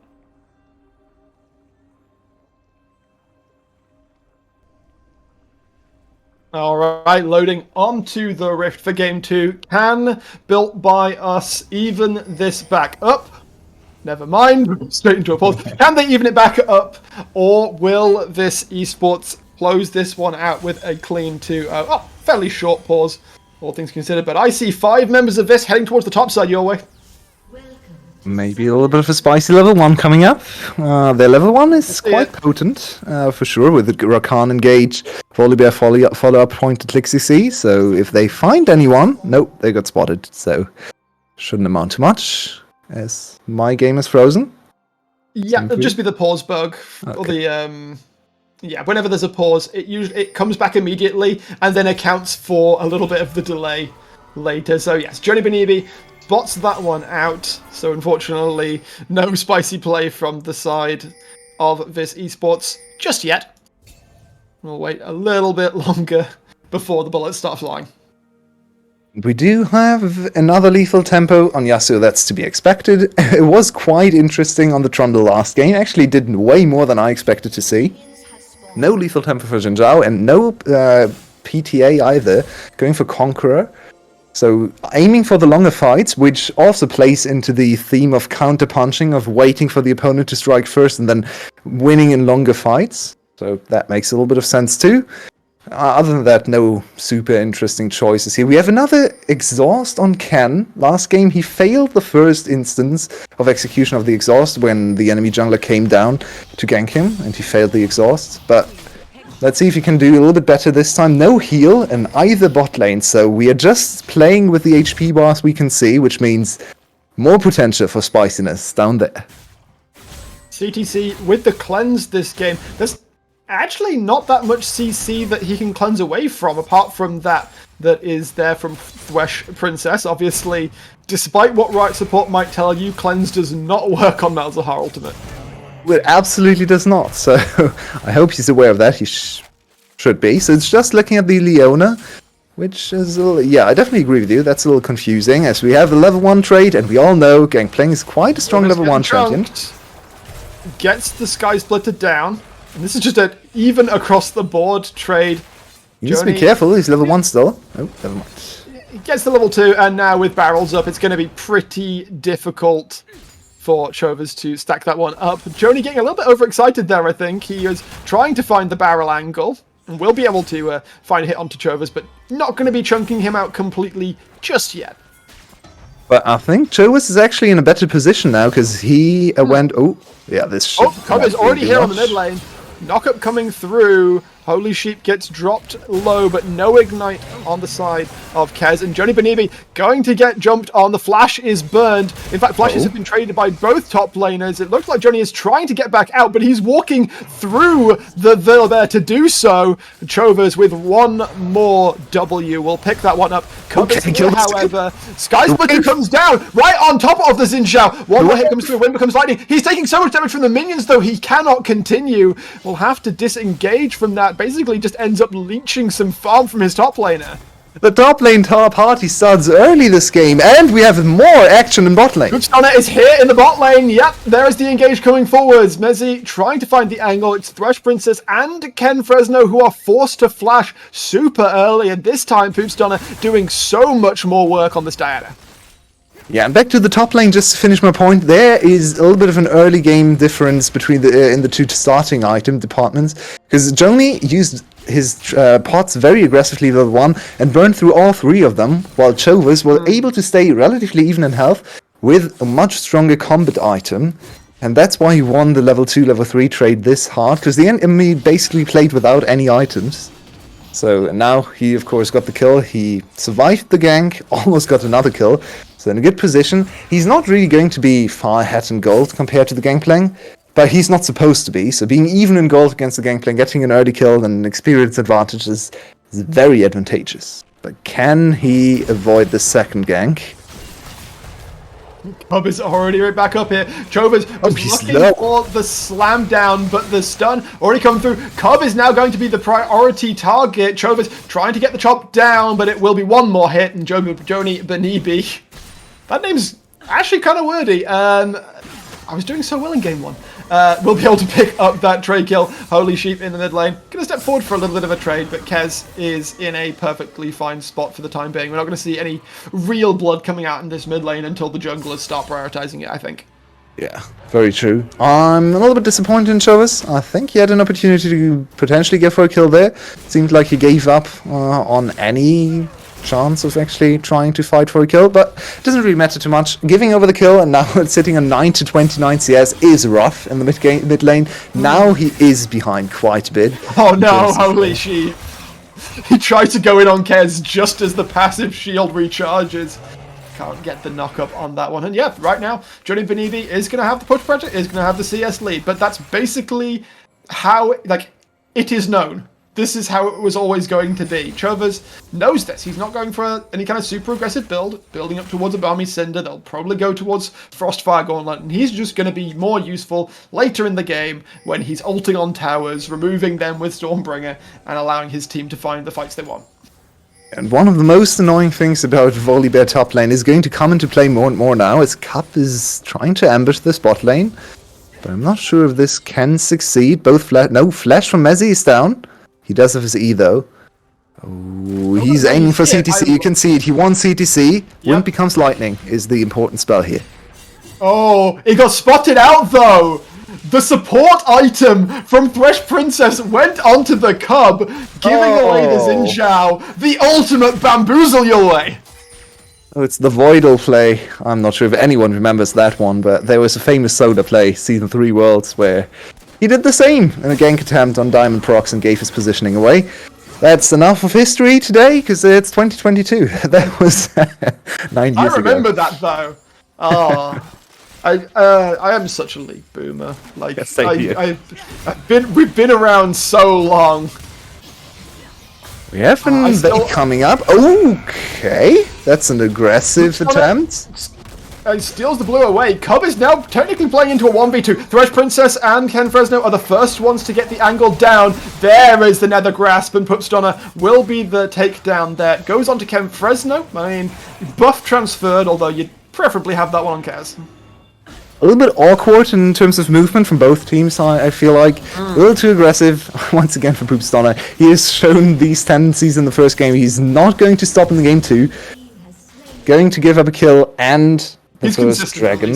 Definitely consistent. We know his playstyle by now. Once again, you're playing the farming jungler, but this time he's actually farming, so at least that part has changed. As Yasuo is just going to walk away, find his way out of the mid lane. Using the flash on Kaz, usually you would say, okay, Diana Yasuo, that's a prime target, but he is Malzahar, so you need to get rid of the shield first, and that might be an obstacle they can't overcome. Let's see if Holy Sheep and Pupsdonna are going to try and use their ultimates together to get the counter punch on Kess this time. But a good start this time. Once again, I should say, for... Very sorry, I forgot their name. Built by us, of course. Yes. BBU start with a nice advantage. They pick up the first Drake. Second one coming up Infernal in 4 minutes' time. So we're looking... Well, speculating about souls is a rather fruitless exercise. The Herald is already up. Pupsdonna has spotted that one out, and taking advantage of the fact that the curb had to take a reset, we'll step that one. Oh, the Hillsong special. Nice. Yep, looking to counteract that recall. Thresh Princess is going to have to wait a little while longer. Ken Fresno actually opting to delay the reset to make sure that he can time it properly with his support. So, good O for him, I suppose. And actually, this bot lane CTC and Messi really establishing themselves as a stronger duo. If you look at both of these bot lane matchups, the enemy team is supposed to win here. You have Caitlyn, who should win against Jinx, and you have Leona, one of the biggest counters known to Rakan, at least in lane. So this lane should definitely win a little bit more consistently. And yeah, there were some junglers down there on both sides, actually. But in 2 games back-to-back, I think they've gotten away with the bot lane a little bit better than they should have. And in late-game teamfights, or just generally teamfight positioning, I was more convinced by CTC's play in Game 1. So a decent start for the hyper carry here. Yeah, Ken Fresno, I think his Game 1 was kind of marred by constant overcommits. He was near the front of fights far too often when would get chunked out by Holy Sheep. Thankfully, this game, that's not quite so much of a concern because they are lacking that Corki, but still not the most heartening of indicators. Of course, has the kill advantage right now, but since the goal is completely dead even on the 10-minute mark, and Poopsdonna is still sat with the Herald in inventory, it's kind of looking like this could find an angle to take the driving seat if they can get a good fight. Much closer in the early game, and Cup, very nice timing on the ultimate there. Yeah, immediate Crescent Guard counteracts the engage potential from Poopsdonna and Mezzi. Gets away from That's actually something we need to keep in mind and look out for in the later team fights. If he can be this on point with his ultimate timing, then the whole composition could be marred, the engage attempt thwarted for him, for the other side, I should say. So that's a cool little look into the future. Let's see if he can reproduce these kind of disengages with his ultimate later on, and how the enemy team is going to react, because if you come from different sides, maybe you can bait his ultimate then go in again. So that's a cool interaction we need to keep our eyes on. Certainly so. 4 members of VIS eSports currently sat towards the bot side, but it doesn't look like there is an accessible angle to take right now. So Poopsdonna going to take another Empowered Recall, pick up the Proto Belt. Actually, it's the Rocket Belt now. Oh, you see, this is it. Boomer status. It was always the Proto Belt, but no, Hex Rocket Belt is its current title. And a little bit different than before. It gives you movement speed now, so it's the upgraded Proto Belt. When it was just a prototype before, and now they changed it a little bit and actually put out a real product. So now it's a Hextech Rocket Belt. That's how it goes. No longer pending. Looking up towards the next minute, then 40 seconds until the Drake Yulway. Where are we feeling? Priority-wise, Chova's going very forwards, looking for the Thunderous Smash. Poopsdonna was towards that top side, looking for an angle onto Johnny Benibi. I feel like we need to see some Diana Yasuo action. Very quiet around the mid lane so far. Holy Sheep was one of their main carries, so maybe he's just comfortable scaling up, but it's not Corki this time. He should be a little bit more active, especially with this combination picked to dominate mid lane and jungle together.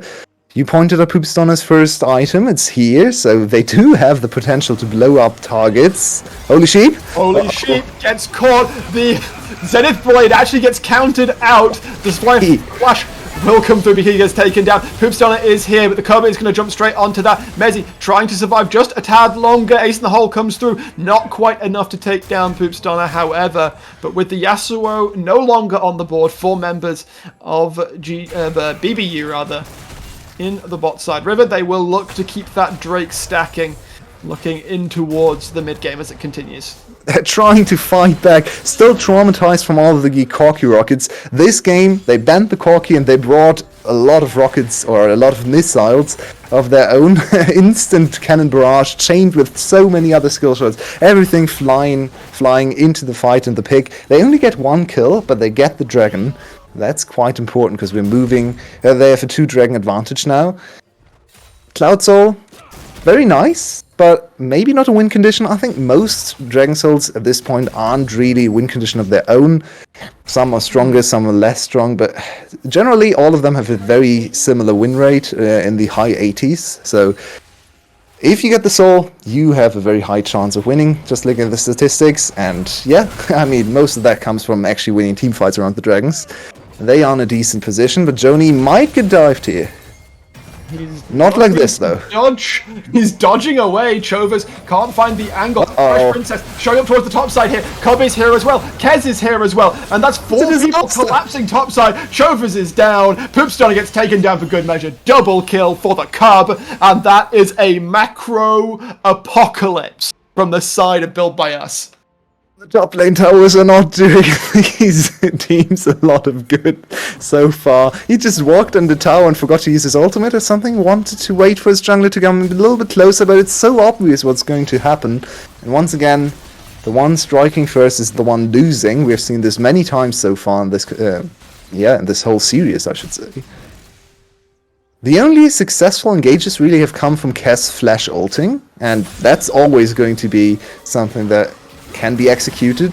No tax paid so far. I'm expecting second item QSS from Holy Sheep especially, so he can be a little bit more aggressive in his positioning. Doesn't have to care about Kess's engage all the time, or ultimate I should say. But yeah, that's a very annoying item to have to stop for, because you want to go for the 2-item power spike on Yasuo whenever you can. Yeah, but as Zanzara says, you have to pay your taxes, otherwise you are just dead. Like, if you get hit by another grasp, either you need to CC the living hell out of that Malzahar, or you just get bursted. With the team, I wouldn't even doubt it for a second. Cannon Barrage drops on top. Ken Fresno with a couple of hits, maybe an ace in the hole for good measure. You're not surviving that. The only person in this entire game who I would label as even slightly tanky is Chovas.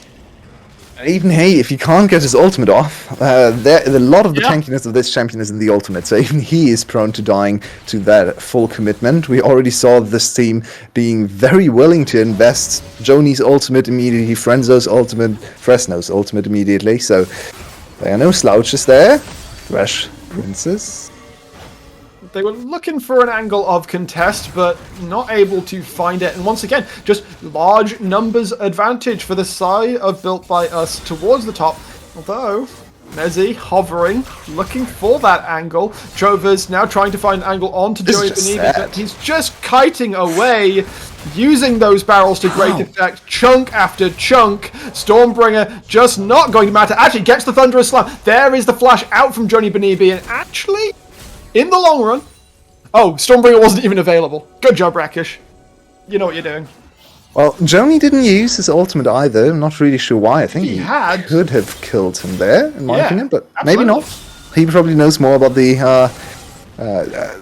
death or the lethal damage he needs to get him down. But to me, it looked like there was potential for a solo kill. Maybe he didn't want to use his ultimate before the dragon spawns in 1 minute, which is understandable too. Very team-oriented play there. And they are looking in prime position to snowball to a third dragon now. Okay, that's aggressive. Looking forwards, Mezzy is here with the angle. I believe the oranges have already been used. They did get used. There is the Cannon Barrage coming down. And Chovas can just swagger on out of that one. Great roam up from Mezzy. Don't use your ultimate when you know you're dead, especially with the dragon coming up. I was just praising him. Unfortunate. The dragon can still go their way. Look towards the bottom side. Poopstunner has found the angle here. Ken Fresno, does he know he's in danger? He absolutely does not. This Caitlyn is banged to rights. There comes the Moonfall. And CTC should be able to get a couple of rockets off. He hits the cleanse! I think he thought he had the heal for a second there. TP comes in from Chovas. He walked into a trap, but didn't realize the first second, then cleansed like the last quarter of a second of the stun. Looked pretty funny. But they get the kill done, and they get priority over the dragon, so they can now finally get a dragon under the belt too. Invested a lot of time to get kills in top and in bot lane. But in the end, they walk away with the dragon. This is what they came for. This is going to slow down the game a little bit. And finally, after almost 20 minutes, we see Poopstunner using his ultimate. He was so strong, so accelerated in the early game through his farming, but he hasn't really been able to snowball the game with the typical Diana madness. So let's see if he can execute a little bit more of these engages, explosive setups. And maybe involve Holy Sheep finally, because we haven't seen Yasuo on screen apart from farming at all. Yeah, apart from when he got engaged upon and died nigh instantly, Holy Sheep has been fairly quiet this game, but he has been farming up a storm. He's got a 15 CS advantage over Kez, got the first item completed, got the Zerka's Greave, so he is stacking up. And I absolutely agree that he should probably take a little bit of a diversion towards a Quicksilver Sash this game. Poopstonner does sneak in, going to steal away the blue buff, but the Cub is on the top side, so we'll be able to answer in kind. Well, with camps. Reasonably close. Yeah. I mean, yeah, in terms of experience, it's basically in kind. I think you're correct there.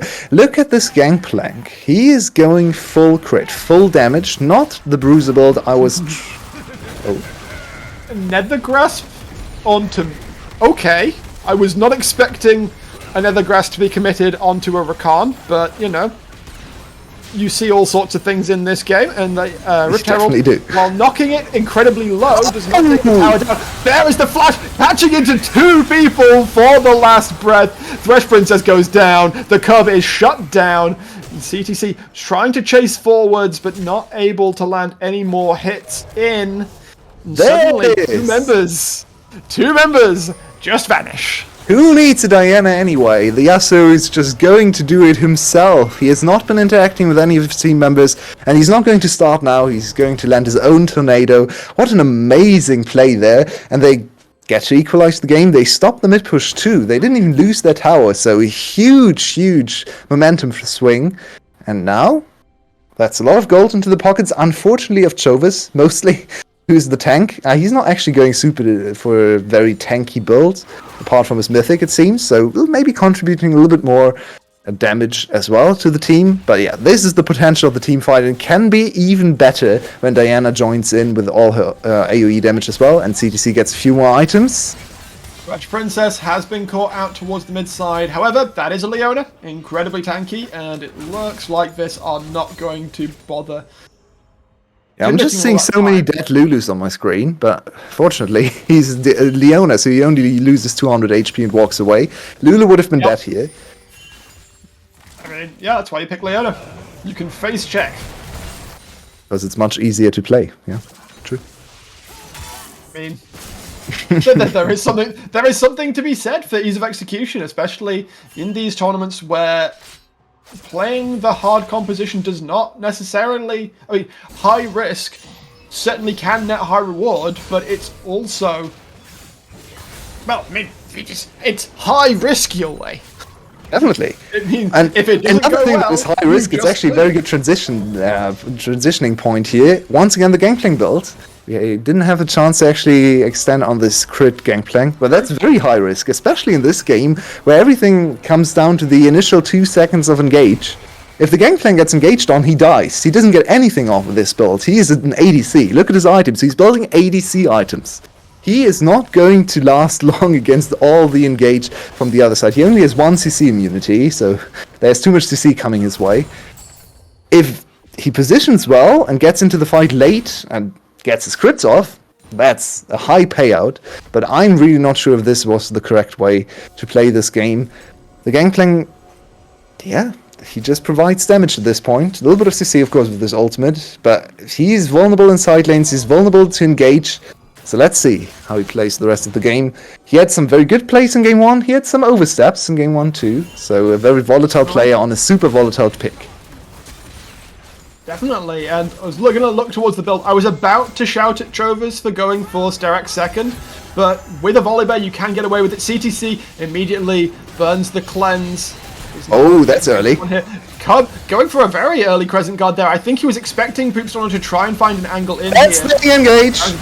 There is the engage, immediately followed up with a Lasprey. Holy shit picks up one. The Nether Grasp is purely used to disadvantage the enemy, but Johnny Benibi heading back with the Cannon Barrage, and this is absolute madness your way. CTC takes down Ken Fresno on the backside. Johnny Benibi trying to find the chase angle. Barrels coming through, but they do not land. There is the stun from Chovers, and Kez trying to sneak away to the tower. The flash is going to be burned. Ends up being a 3-for-4 picked up in favor of VIS eSports, and if they want to, there is a Drake there for them as well. Well, I'm loving these team fights. We need to actually put some clips out there, because there was insane damage on either side. Actually, really good play from Joni. Immediately telling me to shut up because he knows how to play this crit plank. Wow, that was amazing positioning. And if he had the IE finished at that point, the teamfight would have been over. He crit with his barrel combo and basically chunked everyone engaging on them for 400 or 500 damage. So there was 2.5k damage in an instant without IE. So that's coming next fight. Wow, this Gangplank is scary. So he knows what he's doing. What an amazing counter puncher.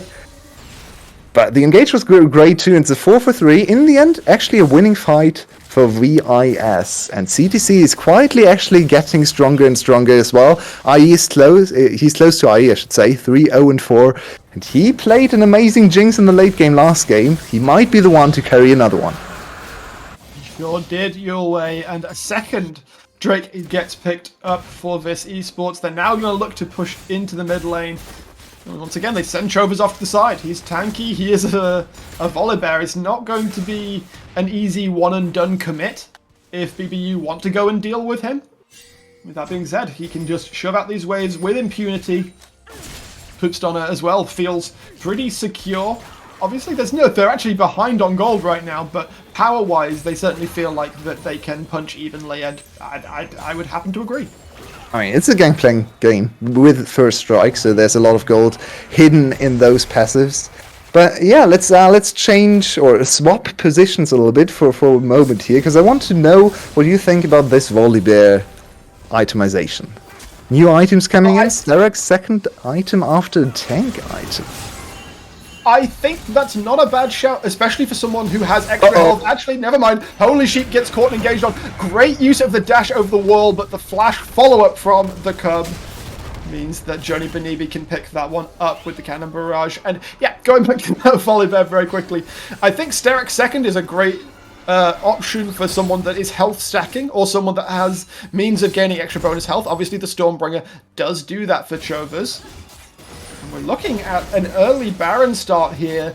I don't think VIS are actually aware of it. I'm wondering if we're going to see a Investigative Rocket come in. We do. CTC now spots this one out. 4 members alive from VIS. Do they want to try and go for the commit with Holy Sheep not here? The Baron's already gone down, actually. And it does not matter. Can they find an engage to try and punish this?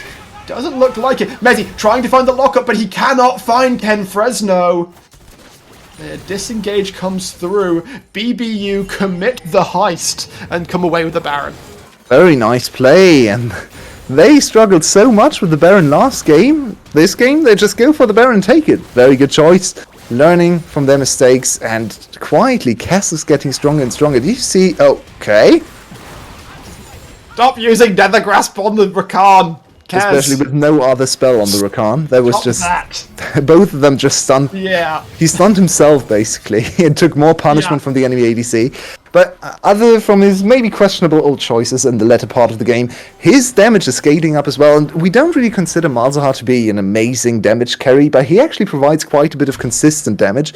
And with this build, the new buff Dry Lice, he has so much control, so much space he can buy for his team, and we saw there he dropped I think a W and a Q into the bush. They were trying to chase them. He really chunked one of the targets to half HP and slowed all of them down. So great disengage offered from a champion who don't really associate too much with disengage.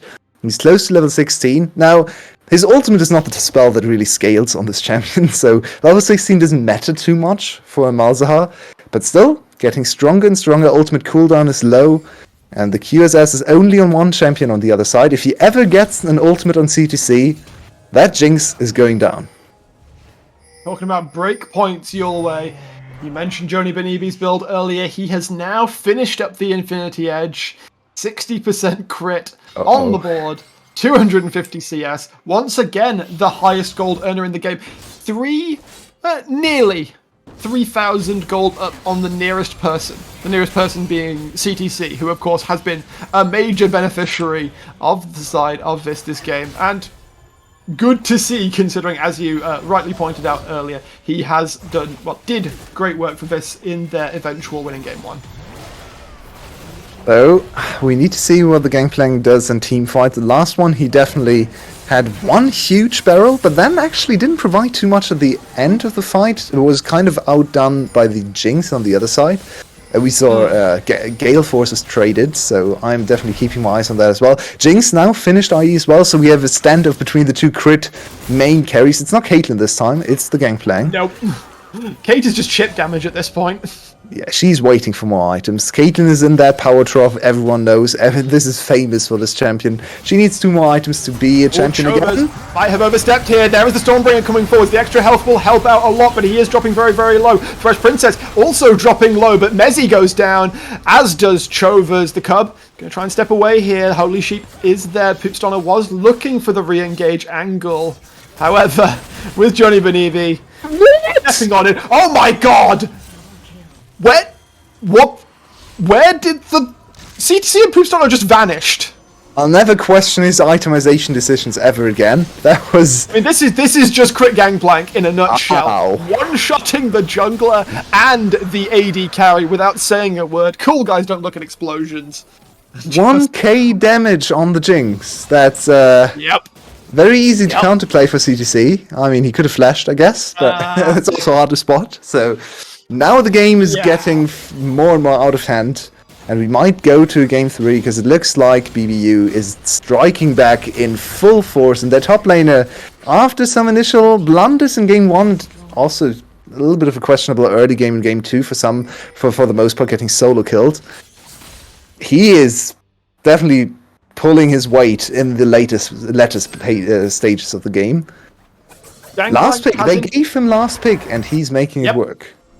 Absolutely. Gangplank is in fact becoming Gangplank. There is a proverb. I can't remember what wise person said it.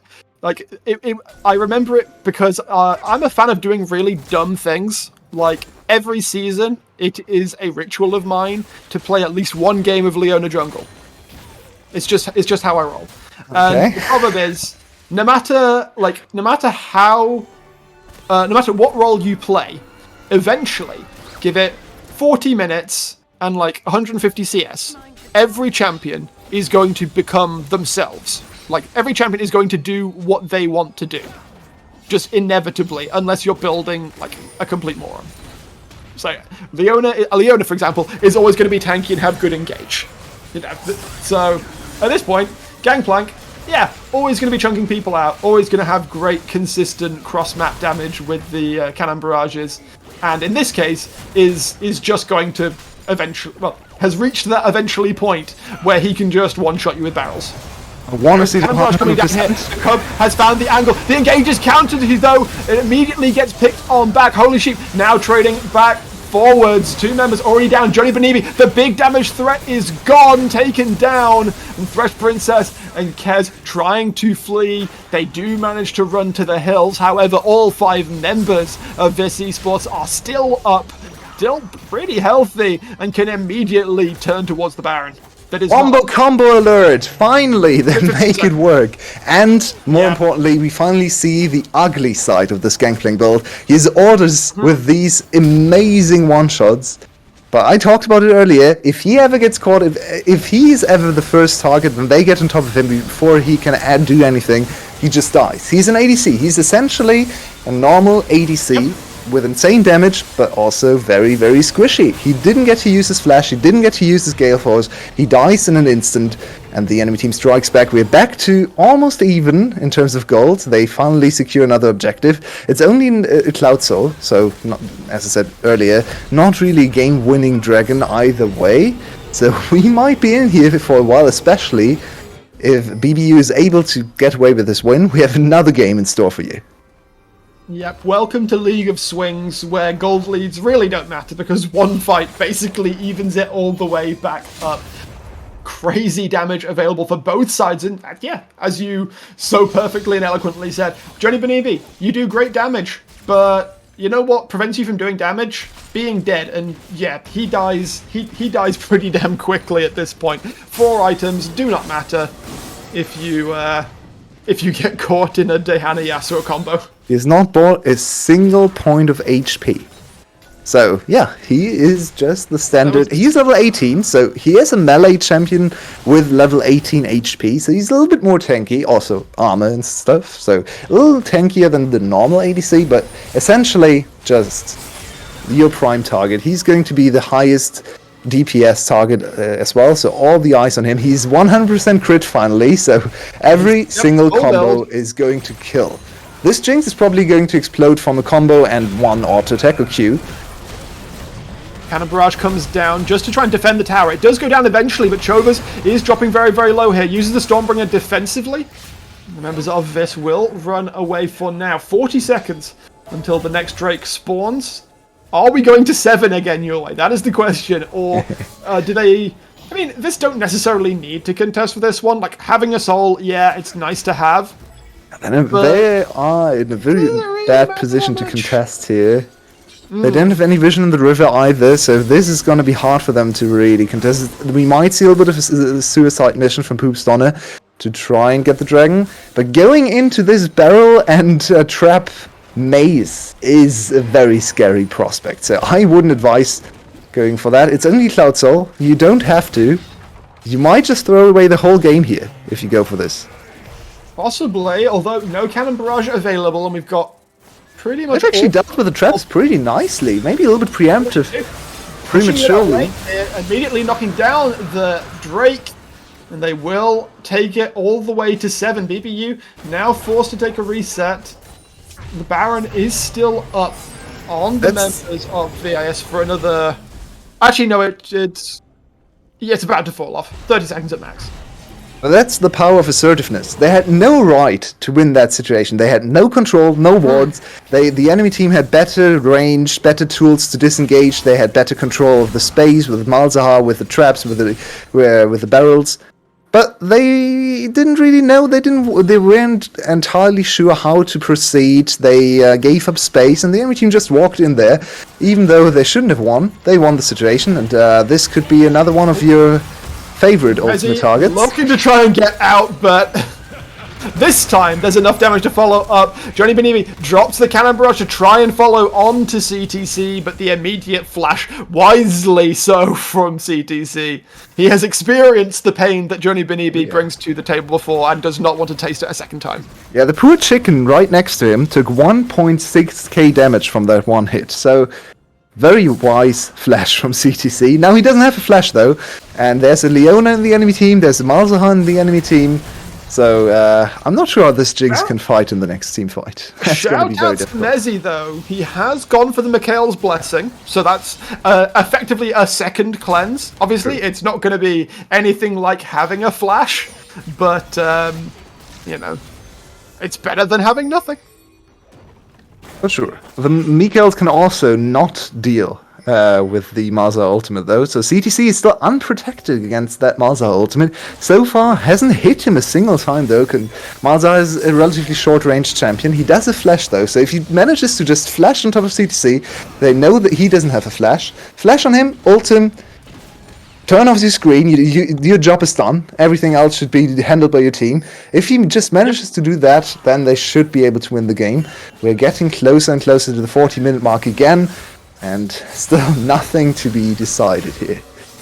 There's still a 2k gold advantage for the side of BBU, which is amusing to me, but, I mean, considering Joey Benibi is, still 3,000 gold up on the nearest competitor, it's meaningless. That entire gold advantage is the gangplank, and that gangplank is so easily removed, as we saw in that last big fight. If you can find the combo onto him, he just gets annihilated and cannot contribute all of his damage to a fight.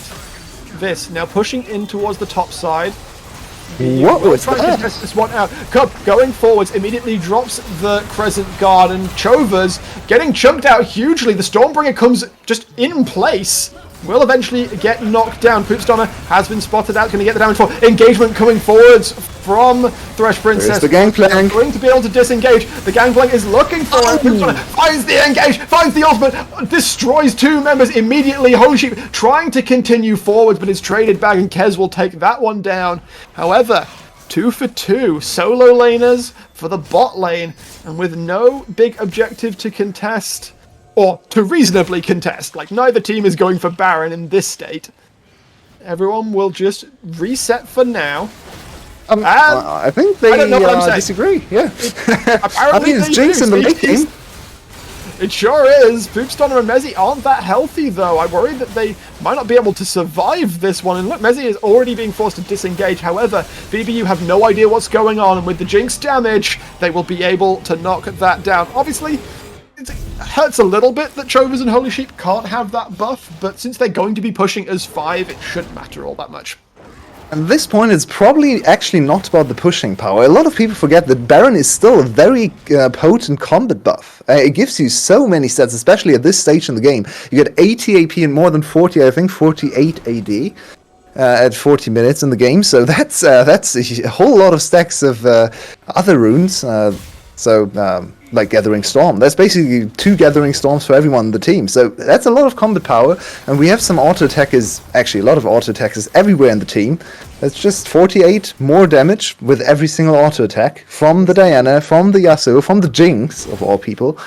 Even the Volibear actually getting a lot of AD out of there, and AP as well. So this is relevant for the fight as well. We don't have Flash on Poopstunner, we do have Flash on Chovas. I'm not sure if he can do anything, but the team disagrees and just goes for the push instead. Yep, going to shove out this mid lane, make sure they have priority here. Kez now going for the teleport into the pit to make sure that he is ready for this fight. Mezzi has been able to get in. Chovas, however, looking for the engage angle, jumping in. He is so tanky. There is the follow-up damage. There is the follow-up CC, and it is absolute chaos. CTC hits 2, completely uncontested. Triple kill for the Jinx. They are going to try and finish this one out. CTC does get knocked low, but there's no ace in the hole. There is the soul picked up. They will rush towards the mid lane. They'll try and shove this one out. Take an inhibitor. Poopstunner right now trying to deny Ken Fresno from getting back to base by the ordained route. In fact, might look for a dive angle here. There is a wave coming in. Mezzi seems to feel the same. Looking for the grand entrance here. The follow comes forward. There is the flash. There is the rocket belt. Poopstunner will take that 50 seconds. One down. It is now. Oh, don't die! Death timer. The burn might come through onto CCC. Not quite going to be enough. And now the members of VIS will be able to push in, knock down the first inhibitor. Respawns are starting to come through, but it's only Fresh Princess right now. They decide to disengage without taking the inhibitor for now. In the end, they have to do it again. It looks like a game deciding, a serious deciding moment. They could have won the game here, I believe, if they tried to maybe teleport Chovas back in, maybe lifesteal CTC a little bit more. I was surprised he wasn't able to lifesteal at all. Maybe he didn't go for the lifesteal runes, which would be very surprising to me. But one thing about this Gangplank we have to talk about is, yeah, he is an ADC, basically, but an ADC without auto attacks. He has one shot. This one shot, if it lands, everyone dies. If it doesn't land, he is out of the fight. And that's 20k gold gone. Almost. This is the sort of situation where I'd love to have in-fight damage graphs, because the fights where Johnny Benibi gets to go off, he's probably doing what, 8,000, 9,000 damage. Oh yeah, for sure. In the fight. In the ones where it doesn't go off, it's probably more like 2,000, if that, and that's probably all Cannon Barrage. And we actually saw them succeeding in a team fight where they went for the tanky targets. They didn't jump on the backline, which is what this composition is supposed to do. But because their damage has scaled to a point where Jinx and Diana and Yasuo together can one-shot the tanky targets as well, they don't have to go for the backline anymore. So now the onus is on the opposing team to find a way back into the team fights, try to chunk out important targets. He hit 2 barrel combos on Mezzi before the fight started. But Mezzi was able to heal up again, didn't die to any of the barrel combos, so he needs to find the better targets, and we also need to see Ken stepping up and providing a little bit more in the team fights, because I don't think the Gangplank can do it all alone anymore. No, absolutely not, and Kez has been doing a great job with wave clear, being consistent damage, but the lack of burst coming out from the side of BBU, apart from Johnny Benibi with that barrel combo, means that you can't just insta-remove a single target outside of that Gangplank, which we have seen is a pretty fragile passage of play. Look at him, 3k HP, that's nothing at this stage in the game. We're still looking at the exact same setup, but one thing that actually becomes quite important here is for Cloud Drakes. Oh, no time for that, Chovas.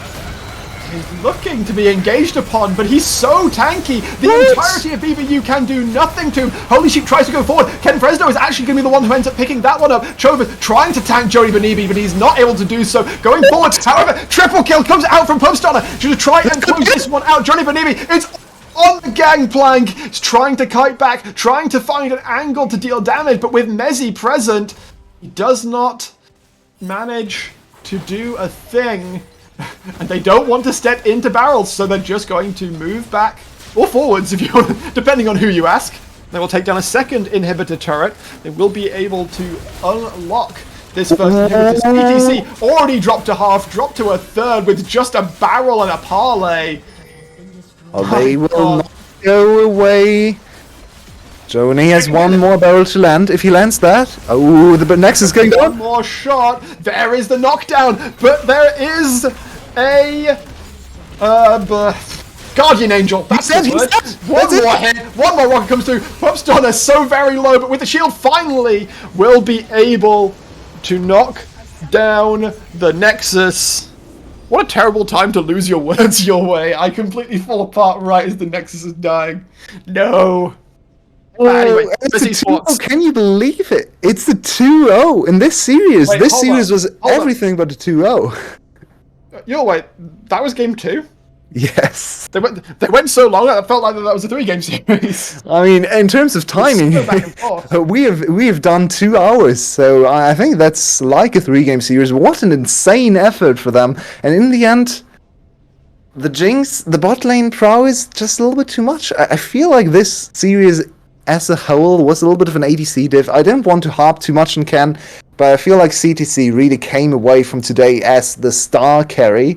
And the last team fight, of course, Poopstunner also with an amazing opportunity. And everyone bought time for him to basically strike back, and 3 kills in 1 second opened up the team fights. But yeah, CTC died once in this game, where the Gangplank dealt 1.6k with every single battle combo, and it landed on him once. He died once.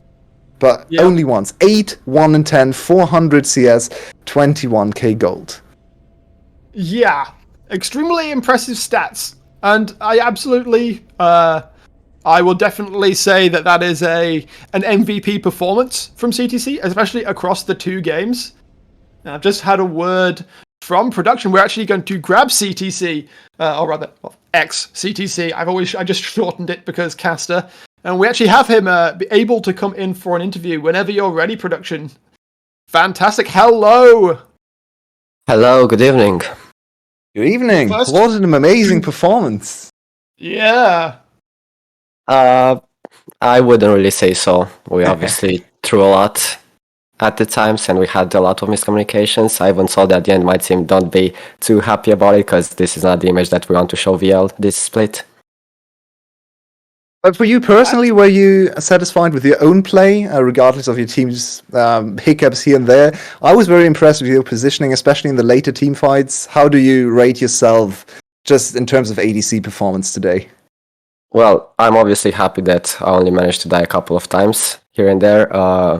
I think I had pretty good CS, but obviously as an AD carry you're only as good as your team is, and today, even if we played this poorly, I'm glad that my team was here for me. They were always there to support me, to engage for me, and make sure even if they sacrifice themselves, I will still be able to deal that extra bit of damage that we need. I did not expect to hear that level of humility from an AD carry player, so props to you for that one. So obviously, looking forward, you're now 2-0, nicely positioned up at the top of Division 1. And I'm looking forwards to next week, because you are going up against the Prime Cosmic Eagles. They were looking pretty damn strong in week 1. I believe they've yet to play their week 2 game. But this could be a top-of-the-table struggle, an opportunity for you to knock them down and claim first place for yourself. How do you feel ahead of that series next week? Yeah, I'm actually really looking forward to playing against Violence on AD carry. I know they have a pretty good team. Even if we 2-0'd and 3-2'd them in playoffs last split, they obviously made a few changes. They're looking pretty solid right now, and it's definitely going to be a pretty interesting game next week. So if you want to have a look at it, make sure maybe we can stream that one as well. That looks exciting. Yeah, that sounds exciting. If I'm allowed to ask you about the two compositions your team ran today, of course, don't give away too much of the scouting work to the other teams, but I was very intrigued by these two very different compositions. The second one, much more engaged, much more wombo combo and team fight heavy. The first one, much more looking at poking with your corky and insane corky poke and so on.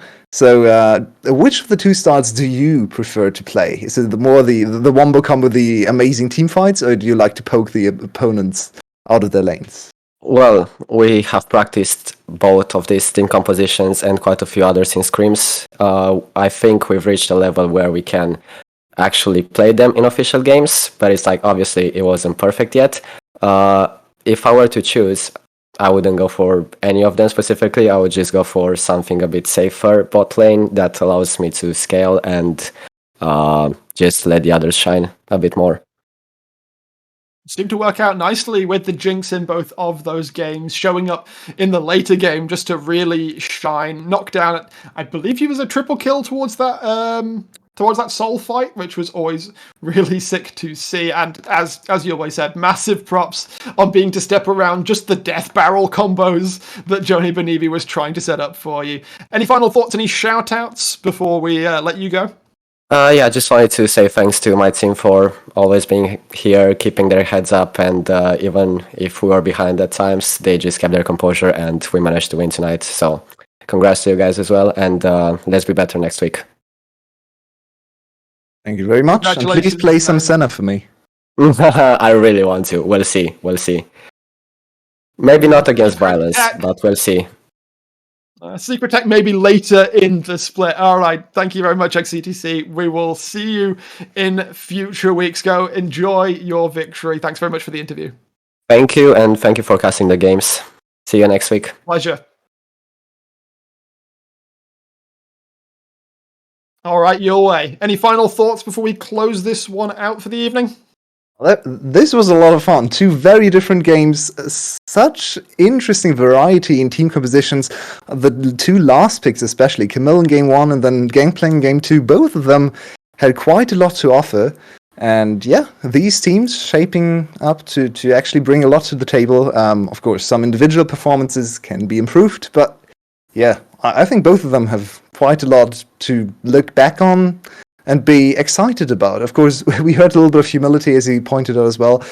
But in a close game, as some things can get messy, so they shouldn't be too down on themselves, I feel like. No, absolutely. And in future weeks, obviously, there are plenty more fun matchups for them. They're playing against Paragon 6 next week, who is, in theory, a lower tier team, so they should be able to bounce back with a solid performance next week. And obviously, beyond, we have playoffs to look forward to.